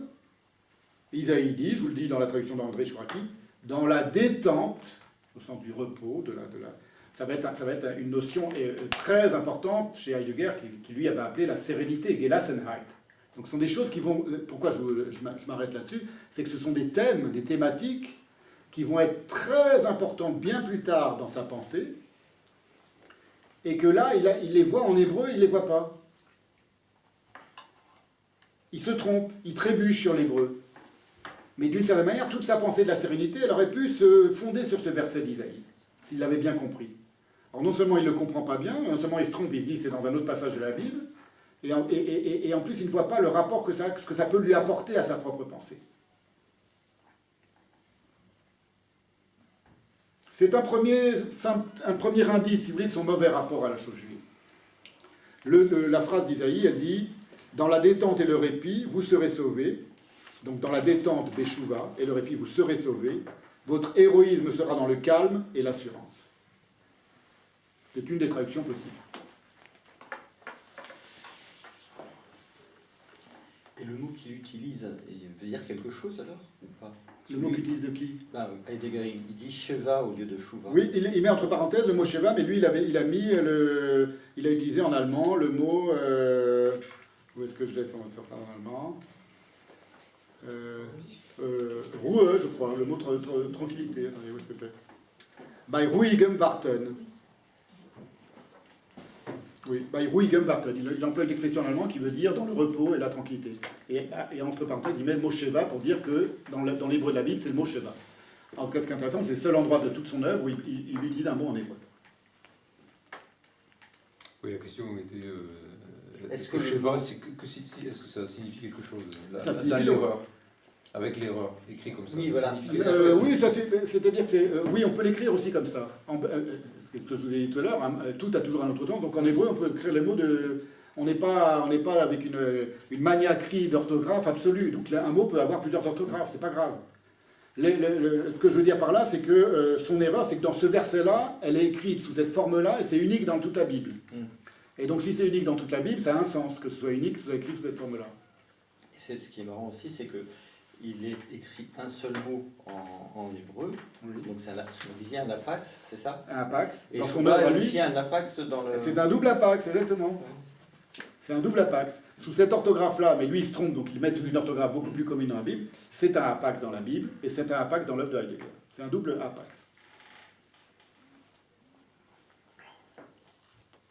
Or, deuxième paradoxe, c'est que la traduction qu'il en donne, en allemand, elle ne vient pas de la Bible de Luther. D'habitude, quand il cite la Bible en allemand, il cite toujours la Bible de Luther. C'est la grande traduction allemande. J'ai été regarder dans la Bible Luther, c'est pas la même phrase que Heidegger en allemand. J'ai été regarder d'autres Bibles, d'autres traductions en allemand, je les ai trouvées sur Internet, bon, le peu que j'ai pu trouver. Comme s'il avait retraduit lui-même, Heidegger. C'est bizarre. C'est incompréhensible. Comme si, faisant cette citation doublement fautive, donc d'attribution et de détail hébraïque, puisqu'il l'attribue à Moïse, enfin, au Pentateuque alors que c'est dans Isaïe, dans les prophètes, et deuxièmement, un petit détail, il oublie une lettre dans le mot en hébreu, Heidegger avait repris quelques notes griffonnées du temps de son hypothétique initiation de jeunesse à l'hébreu, ce que m'avait dit mon ami François Fédé, que dans sa jeunesse il avait étudié l'hébreu, dans le cadre de ses études de théologie. Ces études de théologie dont il dira bien plus tard que c'est une des choses qui lui ont le plus appris à penser. Donc il va dire, ces études de théologie, c'est quelque chose qu'il dira lors d'un séminaire de Zurich, je crois, les étudiants, il dit, la théologie pour moi, c'est mon vieil amour, j'ai fait des études quand j'étais jeune avant d'être philosophe de théologie, et c'est quelque chose qui m'a ouvert d'une certaine manière la voie vers l'aide, etc. Il ne le dit pas comme ça, mais un amour de la théologie, mon vieil amour de la théologie. Son vieil amour de la théologie, c'est à l'époque où il apprend l'hébreu, où il s'initie à l'hébreu, et pourtant, quand il essaye quand il utilise l'hébreu dans une de ses notes, c'est des notes, hein, c'est vraiment infime dans son œuvre, mais peu importe, il trébuche. Vous voyez, psychologiquement, c'est intéressant quand même.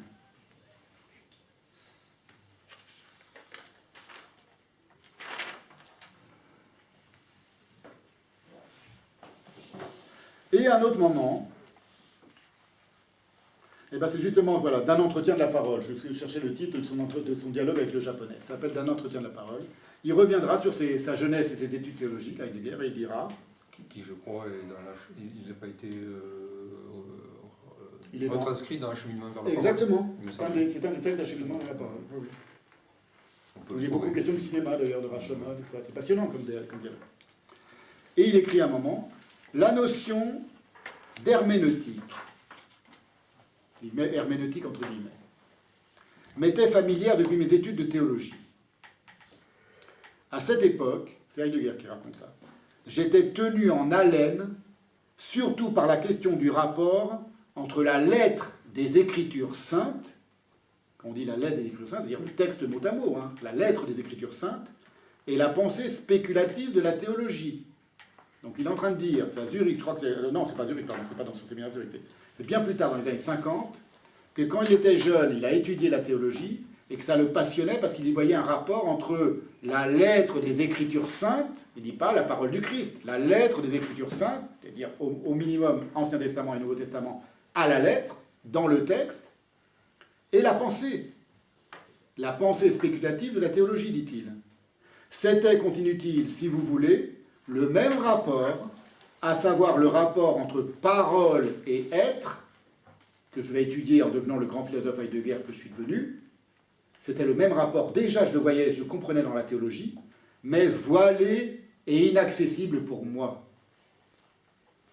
Verhält und mir unzugänglich. Pour moi, c'était voilé. Il est en train de dire, j'étais passionné par la théologie et par l'étude des Écritures saintes, et j'ai vu qu'il y avait quelque chose d'un rapport entre la parole et l'être qui va devenir toute ma pensée, mais par la théologie, il y avait un voile. Je n'y accédais pas. Mais j'étais tenu en haleine. C'est lui qui le dit. Hein. De sorte que, continue-t-il, à travers bien des détours et des fourvoiements, il se trompe de chemin, je cherchais en vain un fil conducteur. C'est comme s'il était en train de nous dire entre les lignes, inconsciemment, il y avait quelque chose dans la lettre hébraïque du texte des Écritures saintes qui était en train peut-être de me dire, il y a un rapport entre la parole et l'être. Écoute-nous et tu vas découvrir, mais c'est voilé et je n'y accède pas. Et donc je vais devoir cheminer autrement et il va faire son cheminement grandiose qui va être la philosophie de Martin Heidegger. C'est mon interprétation à moi, il ne le dit pas. Mais en même temps, il le dit un peu. Si vous reprenez à la lettre cette phrase, elle est étonnante. Sur son amour de la théologie qui le tient à la lettre. L'herméneutique qu'il y a dans la théologie à partir de la scolastique est quand même fondée sur le modèle de la même herméneutique qu'il y a dans la pensée judaïque. En partie, oui. Les quatre niveaux d'interprétation, en effet. Sont en parallèle la pensée puisqu'il fait des études quand même en Allemagne, catholique, donc... catholique et protestante, il y a toute une tradition protestante très... Les quatre niveaux, c'est comme dans l'herméneutique juive, en fait. Oui, en effet, ça vient de là. Ça se déploie autrement, mais ça vient de là. Oui, il y a des... Mais en tout cas, vous voyez, c'est lui qui dit, c'est pas moi qui dis, il s'est intéressé à la théologie, puis après il est passé à autre chose, comme on dirait, il a fait de l'aviron, et puis après il est passé au basket, vous voyez, non. Il le dit lui-même, il y avait un rapport, il a compris, à cette époque-là, il y avait un rapport entre la théologie et la pensée. J'avance un petit peu dans mon propos. On en est qu'au début, hein, je vous dis, vous voyez, j'avais fait tout ça, mais là je préfère, on place les choses, et puis vous me questionnez, tout ça, et vous aurez accès au texte en ligne. Donc, il y aurait beaucoup de choses à dire, on n'aura pas le temps de les dire, sur comment ensuite cette erreur, là disons, on en est au début, c'est comment il a trébuché, dans son mauvais rapport à l'hébreu biblique. Et après, ça va se répercuter sur des tas de choses dans sa pensée, des moments de sa pensée précis, et de son impensé précis, jusqu'à ces textes stupéfiants des carnets noirs, où, je vous l'ai dit tout à l'heure, il va tenter de comprendre l'auto-extermination des Juifs par eux-mêmes et par la métaphysique. Enfin bon, je le dis de manière rapide. Alors, autre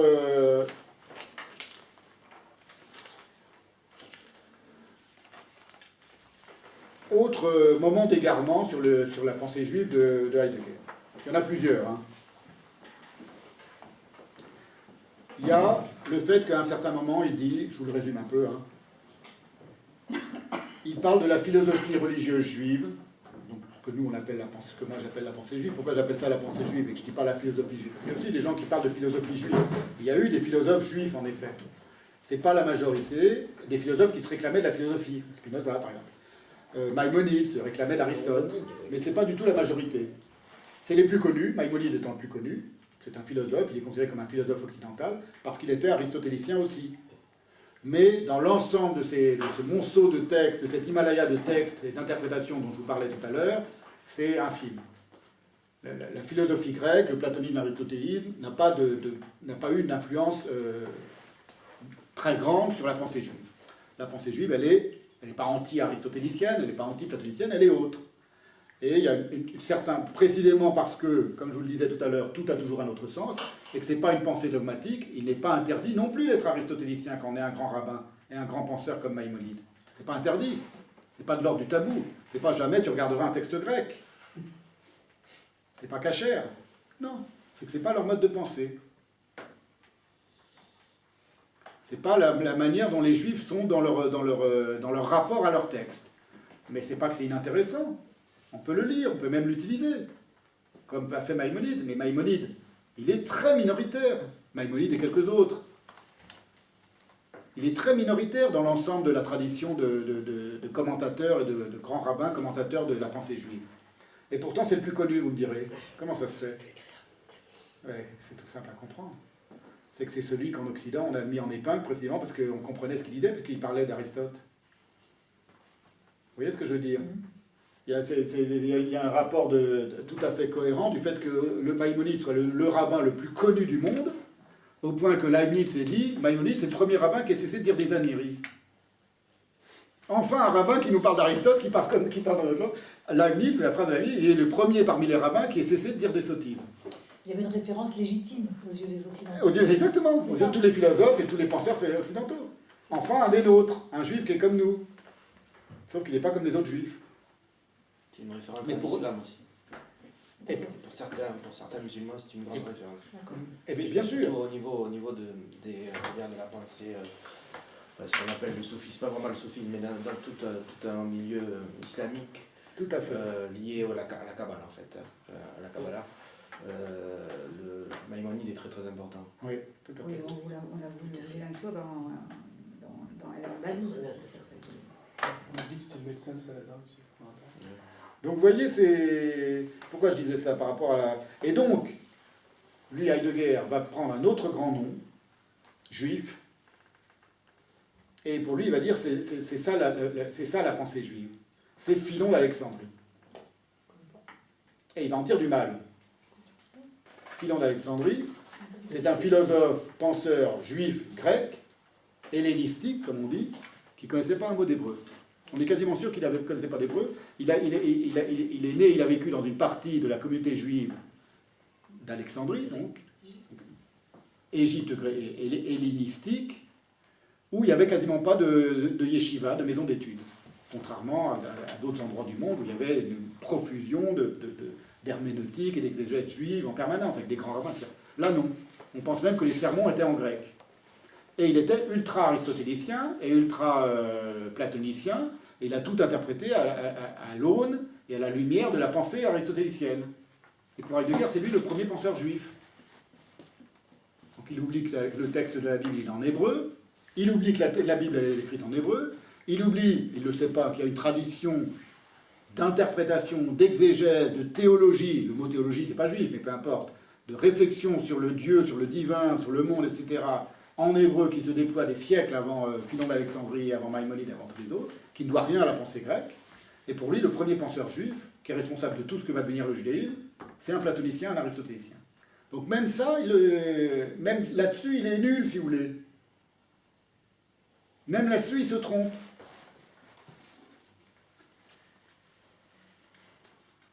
Sciemment, peut-être.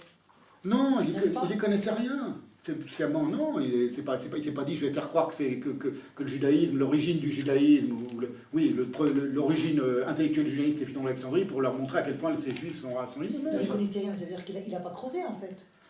Il a ce qu'il dit au début, il dit il y avait un voile, j'adorais la théologie, je sentais que ça palpitait entre la parole et l'être, mais il y avait un voile, j'avais pas accès. Il y a eu un problème, ça s'est bloqué dans son cerveau. Attention, peut-être anti-talmudique. Pardon? Peut-être, je ne sais pas, pour aller dans le sens. Oui. En prenant Philon d'Alexandrie, il y a une intention peut-être anti-talmudique. Oui, mais il ne savait même pas, je pense qu'il ne savait même pas le mot Talmud. On relie quand même beaucoup Philon d'Alexandrie à ce qu'on appelle la gnose. Exactement. Et donc, à cette époque où il y a on va dire, dans le monde pré-kabbalistique, bon, c'est une sorte de kabbale, la gnose chrétienne, la gnose et la gnose juive. Peut-être là, en disant, il me semble, mais en mettant... Mais je ne sais même pas si lui le savait. C'est radicalement contre le Talmud, en fait. Oui. J'exclus le Talmud en tant qu'il n'est pas la pensée juive. Si je mets Philon, c'est qu'il y a une autre pensée juive qui est plus profonde. Mais je vous dis très franchement, je pense qu'il ne le savait même pas. Il n'avait pas cette érudition-là, que vous avez, du tout. Je ne sais même pas s'il connaissait la gnose alexandrine. Oui, il devait connaître, mais de loin. Qui elle-même est très anti-judaïque, etc. Bon, c'est des trucs très compliqués. Quand on cite Philon, c'est ça. Non, Philon, c'est autre chose. Philon, c'est la philosophie juive religieuse, mais aristotélicienne. Mais très peu hébraïque, si vous voulez. Très peu hébraïque. Oui, mais ça va dans ce sens. C'est dans un reniement quand même du Talmud. En fait. Oui. C'est une phrase anti-talmudique. Oui, c'est évident. C'est sûr. C'est une forme d'hérésie, mais comme dans le judaïsme, c'est pas grave l'hérésie, on accepte tous les hérétiques. Mais c'est même pas de l'hérésie, c'est pas de la pensée juive. C'est de la philosophie grecque par un juif qui donne des exemples tirés de la Bible lus en grec, c'est tout. Mais je ne pense pas que Heidegger était au courant de tout ça. Alors, vous voyez, ça continue comme ça. Donc, après, on va arriver dans les années... Là, on est déjà dans les années 30 et 40, mais ça permet de comprendre comment ensuite il a pu ne rien comprendre à ce qu'étaient en train de faire les nazis, et à ce qu'étaient en train d'opérer les nazis. Quand vous avez une conception, une vision si péjorative de ce que c'est que la philosophie juive, la pensée juive, le texte juif et le peuple juif, comment voulez-vous ne pas être... c'est pas pour l'excuser, c'est inexcusable, mais comment voulez-vous ne pas être convaincu par le discours nazi? C'est le secret de l'antisémitisme de Heidegger, hein, c'est tout simple, hein, ça vient de là. Ça vient de son incompréhension parce qu'il n'était pas antisémite dans sa propre tête. Il était méprisant en tout cas. Hein? Il y avait beaucoup de mépris pour eux. Et c'est plus que ça, c'est qu'il ne voyait pas de quoi, il n'y connaissait rien, tout simplement. Il était d'une ignorance crasse. Pardon? Ça laisse perplexe. Ah, ça laisse perplexe, oui. Parce qu'on est au XXe siècle, en Allemagne, où il y a des centaines de théologiens qui connaissent la Bible par cœur, qui connaissent l'hébreu par cœur. On n'est pas au Moyen-Âge. Hein. C'est pas un moine du Moyen-Âge. Même les moines, ils connaissaient peut-être mieux l'hébreu. Il y a des intérêts sympas, profonds. Je pense qu'il y a... Je vais vous dire la vérité. Là, je vous donne une interprétation mystique auquel je n'avais pas pensé, mais je pense qu'il n'aurait pas été le grand Heidegger s'il avait été plus intéressé par la pensée juive. Parce que dans la pensée juive, on n'a pas besoin de Heidegger. Des génies de l'interprétation du monde et trucs, on en a eu depuis les premiers kabbalistes du IIIe siècle après Jésus-Christ jusqu'à le Gaon de Vilna et jusqu'à tous les plus grands, jusqu'aux grands rabbins du XXe siècle. Des gens dont la puissance d'interprétation est faramineuse. Comme dans les autres religions. Mais on n'a pas besoin de Heidegger, les juifs. Nous, les juifs, on n'a vraiment pas besoin de Heidegger. C'est peut-être pour ça qu'il ne s'est pas investi, du coup. Exactement. Comment être le... Il a fallu qu'il se voile. Et vous savez quoi, c'est en rapport avec sa pensée de l'être. Il a fallu qu'il se voile quelque chose, une sorte d'énergie irradiante qui était dans les textes qu'il avait pourtant passionnés, il le dit lui-même, les Écritures saintes. Il a fallu qu'il s'en distingue, qu'il s'en distancie pour pouvoir s'ouvrir à sa propre pensée de l'être. C'est mon interprétation. Alors, est-ce que vous ne pensez pas qu'il y a un complexe d'infériorité de sa part? Non. Peut-être, je ne sais pas. Non. Non, d'infériorité. Non, il n'y a pas de complexe d'infériorité. Je me rappelle une phrase de... Pas chez Heidegger. Par rapport à cette question-là, je parle. Oui, non, mais quand je vous dis, c'est quelque chose quasiment de l'ordre névrotique, c'est quasiment comme quand il fait un lapsus, il s'est voilé quelque chose pour pouvoir mieux voir autre chose. Mais il n'y a pas de complexe. C'est un génie, les génies ne font pas de complexe d'infériorité, ça n'existe pas. Je me rappelle une phrase de Freud, il disait à Salomé qu'en fait, elle voulait le faire lire Nietzsche, et il lui disait, je ne veux pas lire Nietzsche parce que j'ai peur d'y découvrir, j'ai peur d'y lire ce que je dois découvrir. Exactement. Et je trouve que ça correspond. Très bonne référence. Il est trop proche de moi, je ne veux pas le lire. Je sais qu'il a déjà écrit ce que je vais découvrir. Et c'est vrai, en plus. Donc en fait, si je le lis, je n'ai plus à le découvrir, je ne pourrai plus le découvrir. C'est tout à fait vrai. C'est tout à fait vrai. Ce qui est d'autant plus troublant, c'est que c'est lié avec cette intuition, enfin plus qu'une intuition, c'est la pensée par rapport à l'avenir du monde, la destruction du monde qui est pressant.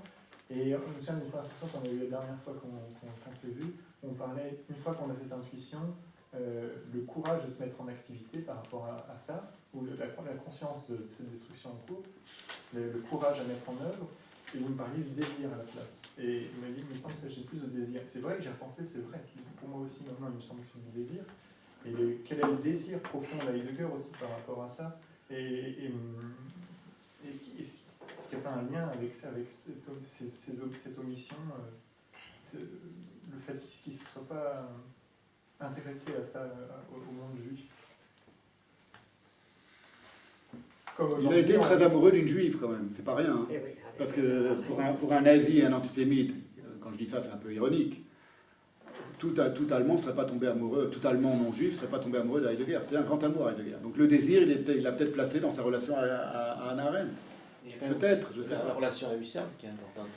Oui, exact, vous avez raison. Il me semble que c'était son initiateur aussi. Quand on lit la phénoménologie d'Husserl, j'ai trouvé, mais peut-être que c'est moi qui fais des erreurs, j'ai trouvé énormément de rapports avec les images ou les métaphores qu'il peut y avoir dans le Zohar, surtout l'introduction. C'est possible, ça je connais pas. Le manifeste et le non-manifeste dans le Zohar, qui est la base en fait du Zohar, on le retrouve quand même dans l'œuvre d'Husserl. Et c'est vrai qu'on a l'impression, quand on lit Husserl, d'avoir quelque chose de l'ordre de la pensée juive, surtout kabbalistique, du Zohar. Moi j'ai trouvé ça.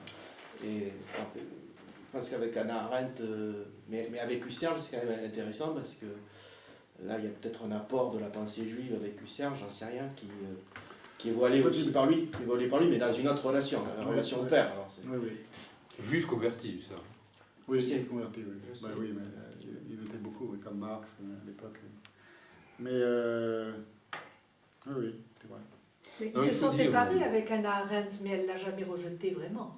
Non, ils sont aimés. Ils sont restés... Après, c'est devenu une amitié intellectuelle très forte. Ils ont continué à s'écrire. Le premier texte politique d'Hannah Arendt sur Israël, ils ont beaucoup d'inspiration heideggerienne.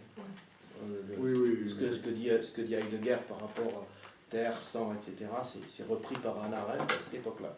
Après, elle y revient dessus, je crois, mais sur les premières périodes de la pensée d'Hannah Arendt sur Israël, c'est lié en fait à la pensée, la langue, le sol et le sang.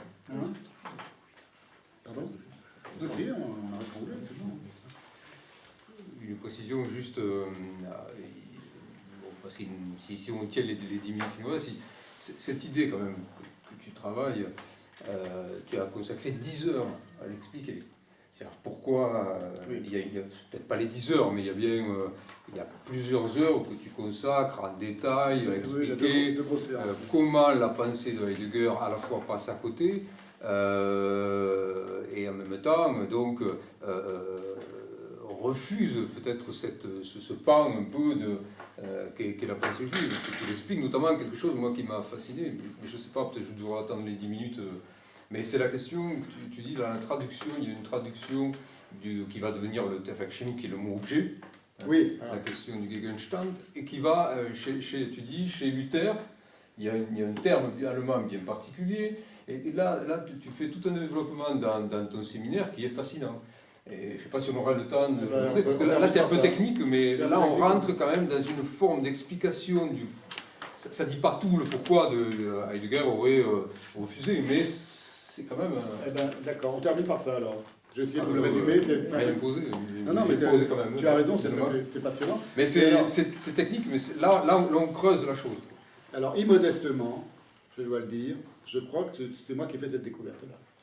C'est-à-dire, pour le dire, je frime un peu, mais bon, de temps en temps, il faut un peu se faire plaisir, c'est que je pense que j'ai trouvé le mot qui a, chez Heidegger, le petit mot, la petite ligne, dans ses 102 œuvres, où à un moment, on comprend pourquoi il s'est mis à délirer sur les Juifs, et qu'il va faire ensuite ses passages dans le carnet noir. C'est un mot qui n'a rien à voir avec les Juifs, mais parce que la question, le questionnement, c'est... Donc on sait ce qu'il a dit sur les Juifs, donc on a compris déjà pourquoi, au départ, il n'a pas vu les Juifs. Il n'a pas vu les Juifs. C'est comme un type qui vous dirait, pour moi, les Roms sont les types qui à Paris, au feu rouge, essuient le pare-brise de ma voiture en me demandant une pièce d'€1. On dit, ah bon, mais tu sais pas que c'est une civilisation extraordinaire, les tziganes, les princes du jargon, etc. Pour moi, les Roms, c'est ça. Voilà. Et Heidegger et les Juifs, c'est ça. Et pour lui, les Juifs, c'était des êtres, au fond, finalement, méprisables, et il ne savait pas qu'il y avait derrière une immense sagesse, une immense civilisation, une immense culture. Et bien donc, pourquoi, autre question, à l'autre bout du spectre, à l'arrivée de sa trajectoire antisémite, et puis après il va se calmer, il ne va plus parler jamais des Juifs, mais peu importe, il a assimilé les Juifs, le peuple juif, qu'on appelle ça le judaïsme, le peuple juif, la judéité, la judaïcité, peu importe, pour lui c'était tout un, au règne de l'étang. C'est là que ça devient un petit peu technique. Au règne de l'étang. Je vais essayer de vous le résumer de manière très simple.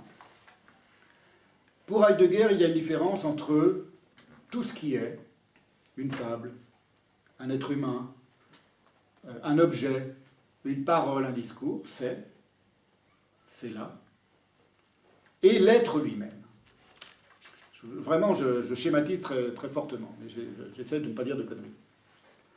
Et Heidegger, la grande innovation de la pensée de Heidegger, c'est qu'il va dire que pour qu'il y ait des étangs, donc des choses qui soient dans le monde, il faut que l'être se retire et laisse la place à l'étang.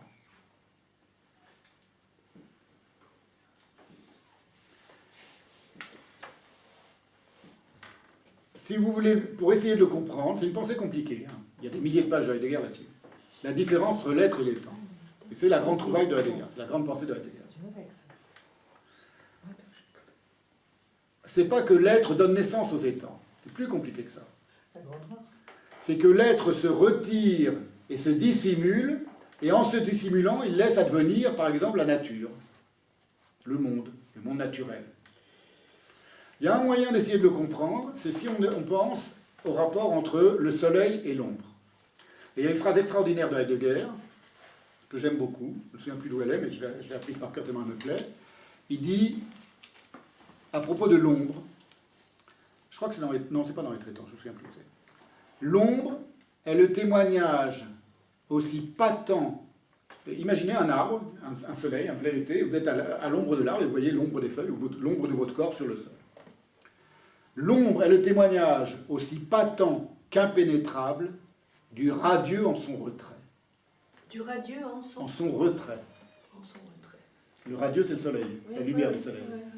L'ombre, elle témoigne. L'ombre, c'est un étang. C'est quelque chose qui est devant vous, vous le voyez, il est là. De quoi témoigne cet étang-là? Il témoigne de manière aussi patente, c'est-à-dire c'est évident que l'ombre, elle est créée par le soleil, qu'impénétrable, parce que vous regardez l'ombre, vous ne touchez pas le soleil quand vous touchez l'ombre, et de toute façon, l'ombre, elle n'est pas ensoleillée. Du radieux en son retrait. L'ombre est le retrait du soleil. L'ombre est créée par le soleil qui se retire pour que l'ombre soit. N'importe quelle ombre, vous mettez votre main, il y a le soleil et il y a l'ombre de ma main. Le rapport entre l'ombre et la lumière, c'est celui du témoignage aussi patent qu'impénétrable du radieux en son retrait. Premièrement, c'est une phrase magnifique. Ça, c'est pas de la philosophie, c'est de la très haute pensée. C'est presque de la poésie. Même en français, je ne sais pas ce qu'elle est en allemand, je ne la connais pas en allemand. Je ne parle pas assez bien allemand. Mais cette phrase, elle est fabuleuse. C'est une de mes phrases préférées de Heidegger. La deuxième étant, je vous l'ai dit tout à l'heure, depuis Descartes, la bombe atomique a explosé. Donc celle-là, elle est belle, on la comprend. On comprend son énigme, on comprend sa grandeur, on comprend sa beauté. Et elle est pleine d'une grande pensée. Et bien d'une certaine manière, vous avez toute la pensée de l'être, de rapport entre l'être et les temps, dans cette phrase sur l'ombre et la lumière. L'ombre est le témoignage aussi patent qu'impénétrable du radieux en son retrait. Elle témoigne du radieux, mais elle ne témoigne pas du radieux comme tel. Elle témoigne du soleil, mais du fait que le soleil se retire. L'ombre est le témoignage du soleil en tant qu'il se retire. Et le soleil se retire pour que l'ombre soit. Mais l'ombre n'est pas sans le soleil. S'il n'y a pas de soleil, il n'y a pas d'ombre. C'est ça le rapport entre l'être et les étangs. L'être, c'est le soleil, les étangs, c'est les ombres de l'être. Eh bien, attendez, parce que je termine sur les juifs, quel rapport avec les juifs? Ben justement, on ne voit pas. C'est ça le problème. C'est qu'il va dire les juifs sont du côté des étangs, ils n'ont pas accès à l'être. Tiens donc. Les juifs, ils sont calculateurs, ils sont sournois, il le dit, hein. C'est des mots, dans les cahiers noirs, il ne va pas le dire dans toute son œuvre, hein, il ne va pas en faire toute une œuvre. Ils se poussent du coude pour réussir. Donc que des stéréotypes nazis qu'on retrouve partout, dans toute la littérature antisémite du 19e siècle et du 20e siècle. Hein? Et aujourd'hui aussi. Et aujourd'hui aussi. Et il va dire, c'est parce qu'ils n'ont pas accès à l'être. Ils sont uniquement dans le domaine des étangs. Et le problème du domaine des étangs, les étangs c'est tout. Hein. Il dit à un moment dans un de ses textes, un éléphant en Asie c'est un étang, un nuage c'est un étang. Un étang c'est pas péjoratif de dire un étang. Un étang c'est ce qui est. Mais c'est pas l'être. Les Grecs avaient accès à l'être, à la grandeur, à la luminosité de l'être, qui est indestructible, dit-il. Les Juifs, non. Les Juifs, ils sont du côté du machinisme, du gigantisme, de la machination, de la technique, de tout ça. Alors bon, d'accord, on sait, il y a des grands scientifiques juifs, enfin, il y a aussi des grands scientifiques non juifs, et puis de toute façon, la pensée juive, c'est pas la pensée scientifique, on le sait bien. Les grands scientifiques juifs, c'est comme les gens aujourd'hui qui disent que les juifs sont dans la finance. Bon, d'accord, il y a des juifs dans la finance. Mais si, sur 2000 ans de pensée juive, l'argent, c'est pas une valeur. Quand vous connaissez la pensée juive, la sagesse juive, je ne vais pas vous le démontrer aujourd'hui, c'est la religion de la gratuité, de la charité, le judaïsme. C'est une pensée du rapport à celui qui n'a rien, et non pas une pensée de l'accumulation, tout ça. Tout le monde croit que les juifs, ils aiment l'argent, etc. Bon, peu importe. Mais c'est vrai qu'il y a des juifs banquiers et des juifs financiers. Eh ben, il y a des juifs forts en calcul et forts en dire la Judentum, le judaïsme mondial, c'est le règne du calcul, c'est autre chose. Surtout quand on est Heidegger. Et quand les nazis vous serinent ça en permanence dans les radios, dans les haut-parleurs. Ce sont les rois, et puis avec le côté péjoratif du mot calcul. Ils font des calculs, ils calculent tout, ils manigancent. Des complots, des cabales. Il n'y a pas qu'en allemand. Hein. Pourquoi le mot cabale vous désigne une cabale? Quel rapport? Pourquoi le mot sabbat, c'est devenu le sabbat des sorcières? Oui, mais c'est le négatif du christianisme. En partie, en grande partie, bien sûr. Bien sûr. Les Juifs ont tué le Christ, c'est qu'il a entendu ça toute son enfance. Et donc, quel rapport entre les Juifs et les temps? Moi, je me suis dit, mais d'où c'est lui vu? Ça, c'est Heidegger. Il n'y a qu'un seul type au monde qui a dit les Juifs, c'est les temps. Un seul. C'est lui, c'est Heidegger. Après, Hitler, il aurait dit les Juifs, c'est les temps. Avec nous, on est du côté de l'être. Il n'était pas si malin pour dire une phrase pareille de Heidegger. Hitler, pardon. Alors, donc, je me suis dit, dans la pensée de Heidegger, d'où ça vient? Eh bien, je suis très fier de moi parce que j'ai trouvé, comme Eric l'a rappelé gentiment tout à l'heure, à un moment, il faut savoir que, par rapport à l'étang, il y a une réflexion chez Heidegger sur l'objet. L'objet. C'est-à-dire que je suis un sujet et il y a un objet. L'objectivité. L'objet, va nous expliquer Heidegger, c'est quelque chose qu'on ne peut concevoir, un objet devant soi, ça peut être une chose, ça peut être n'importe quoi, ou le fait que quelqu'un soit devant moi et que face à lui je suis en tant que sujet et que lui c'est mon objet, l'objet de ma conversation, l'objet de mon amour, l'objet de n'importe quoi, c'est à Descartes qu'on le doit. Au cogito de Descartes et surtout à la subjectivité, à la conception par Descartes du sujet. Et l'objet, c'est quelque chose qu'on place devant soi, face à face. Quelque chose que les Grecs n'avaient pas dans leur rapport à la nature, dit-il par exemple. Ou que dans les sagesses traditionnelles, les sagesses indiennes, les sagesses africaines, on n'a pas. On n'est pas dans un rapport où il y a moi et le monde. Moi et les animaux, par exemple. Je suis un homme et l'animal, il est loin de moi. Ou moi, penseur rationnel, et la folie. La folie, par exemple, vous avez un texte extraordinaire de Foucault, vous voyez, il est là, je l'ai amené aujourd'hui pour le lire dans le train, enfin, pas celui-là, mais pour lire le reste, qui s'appelle l'histoire de la folie à la classique, où il explique que la folie, elle a été mise à distance par la raison, par la ratio occidentale, pour s'en prémunir, parce qu'on avait tellement peur d'être contaminé, parce que la folie avait à nous apprendre des énigmes sur nous-mêmes. Alors qu'à d'autres périodes, à la Renaissance ou avant la Renaissance, le fou avait un rôle grandiose. La nef des fous de Bosch, etc. Là, le rapport entre le sujet et l'objet, il est pareil. On met l'objet à distance pour se distancer du monde.